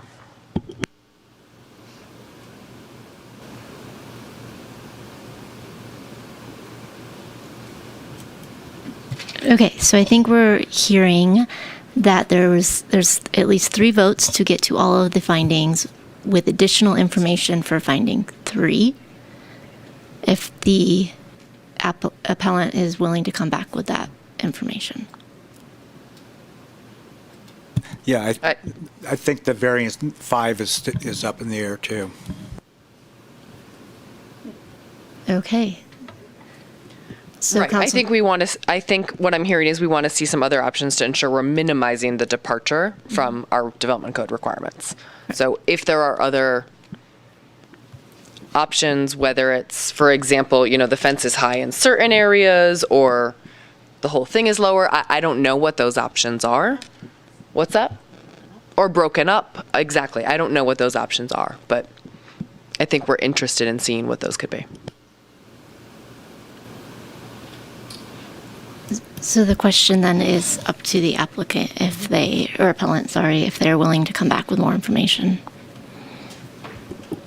Yes, we are willing to come back with additional information on conditions 3 and 5. Okay, thank you. And I feel like we might have a, With that, Chantel or Jenna, were you wanting to, it looked like you might have been trying to weigh in. What, did I perceive that incorrectly? No, we were just chatting internally about process and trying to pull up this slide. Can I ask Chantel a question? Weren't there two other environmental concerns? Was one having to do with views or? Commissioner Riley did not, so there were visual simulations you've seen in there. She wasn't convinced that there could be, there could be not impacts, or there weren't impacts to scenic resources. Right, and under the CEQA section for aesthetic impacts. Oh, okay. I mean, I think what I'm hearing, at least for finding number 3, is we would want something beyond a CEQA exemption, an initial study or some sort of consultant, a neg deck or an MND to show that all of those sections have been looked at and that whatever is proposed did not have the potential to have a negative impact.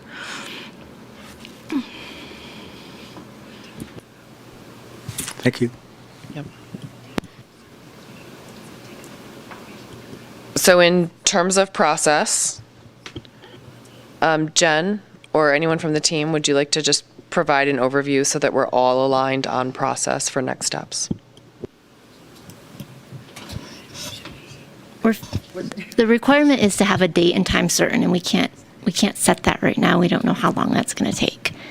Could we choose a date and something, because if they have to do sequel work, I mean, we know it'll be at least probably 6 months or so. Pick a date and then continue it at that hearing if that's not the right date. Or can you do date and time uncertain we can do okay. We can continue the public hearing to date and time uncertain, and we can come back when the applicant or the appellant is ready with additional. The only distinction between continuing to a date and time certain and not is having to renotice it, is all. Okay, so it sounds like you want to take actions on the first bullet point, is the recommendation we're hearing. And keep in mind, you have one council member who is not here tonight, so when all 5 of you are together, the vote may be different. Correct. And so do you need a formal vote on this? Yes. Okay. Yeah. Okay. Well, do I have anyone who would like to make the motion? I move we continue the public hearing not to date and time certain. The town council may request additional information from the appellant or staff. May I have a second? Did you say to a? Oh, okay. It was really confusing. Okay, why don't you second? I will second. Just to make sure you're on board. All in favor? Aye. Aye. Any opposed? Yes. Okay. So council members opposed, Councilmember Klofstad opposed, and it passes with a 3-1 vote. Okay. With that, let's move on to 8.0, council reports. Councilmember Zabriskie, would you like to start? Yes. And I have a brief report, I think.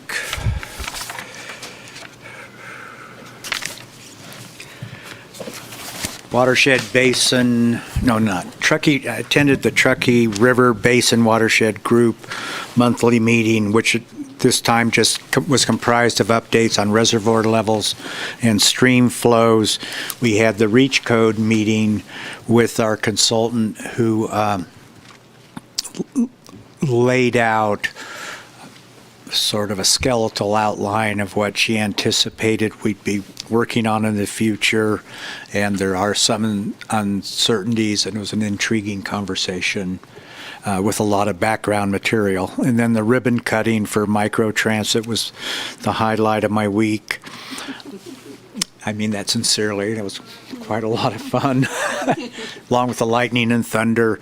And finally, at the Rotary meeting, I forget the fellow's name, but he's the head of the organization working on the 300 miles of connected trails that will reach the 15 towns that include Truckee and Reno, and then going north through Sierra and Plumas County. Sounds like he's been thinking about it since the early 90s. He hopes to have what was it, 50 million, maybe it's 40 million, $40 million raised by 2030 because he wants it to happen before he turns 50. That's Greg Williams is his name. Yeah. With Sierra. Very impressive guy, very impressive project, working with different national forests, all these different towns and cities, different counties, and 2 different states. It's very impressive what they've accomplished and what they hope to accomplish. That's my report. Thank you, Councilmember Zabriskie. Councilmember Klivstad.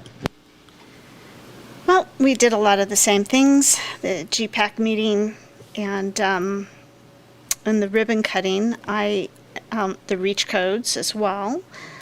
The one thing that I get to add to that is I got to be the very first ride on the TART Connect Saturday morning. I was on there refreshing the app right at 10 o'clock, requested my ride. 6 of us got in a beautiful vehicle. 6 of us, yeah, I made it count. Got into a beautiful vehicle with a very friendly driver, and he dropped us off at Alibi Ale for the very first ever Truckee drag brunch, which was a huge success. It was a really incredible turnout, really well-supported event, and made me very proud. We did stop by the Maker Show as well, which was super cool. Someday I'm going to have time to go do stuff at the Maker Show, but not right now, or not the Maker Show, at the Roundhouse. So great stuff in our community. We're so fortunate to live here. That we are. Councilmember Pallavi. Thank you. Attended the Truckee Trails Foundation, I don't know what that was, anniversary party. You were there, 20th anniversary party, post scavenger hunt party with Mayor Henderson. Lots of town staff were there. Jessica from Public Works, Alfred was also there.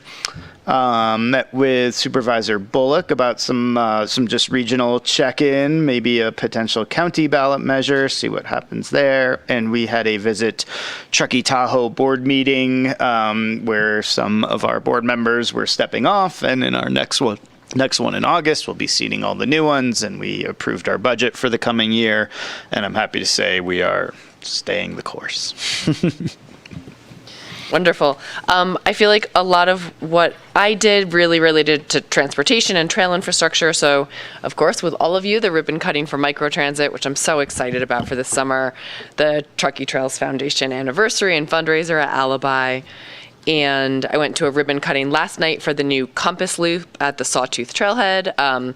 It's an inclusive, adaptive, truly world-class trail. And I just want to thank the Trails Foundation, the U.S. Forest Service, all of the partners who made that happen. While it's not technically inside the town of Truckee, it really is an asset to our community. And I just want to encourage everyone to get out there to ride it. It's a model. It's an inspiration for trail building and what we could do in the town. We had our chamber meeting. We provided an overview of the recent budget process and the approved budget, and then several just one-on-one meetings with different community members. So I believe that is it for tonight. So with that, I will call us to a close. We have our next meeting on July 12th, 5 p.m. at Town Hall. Thank you, everyone. This is Truckee joining the CTM, which I didn't mention.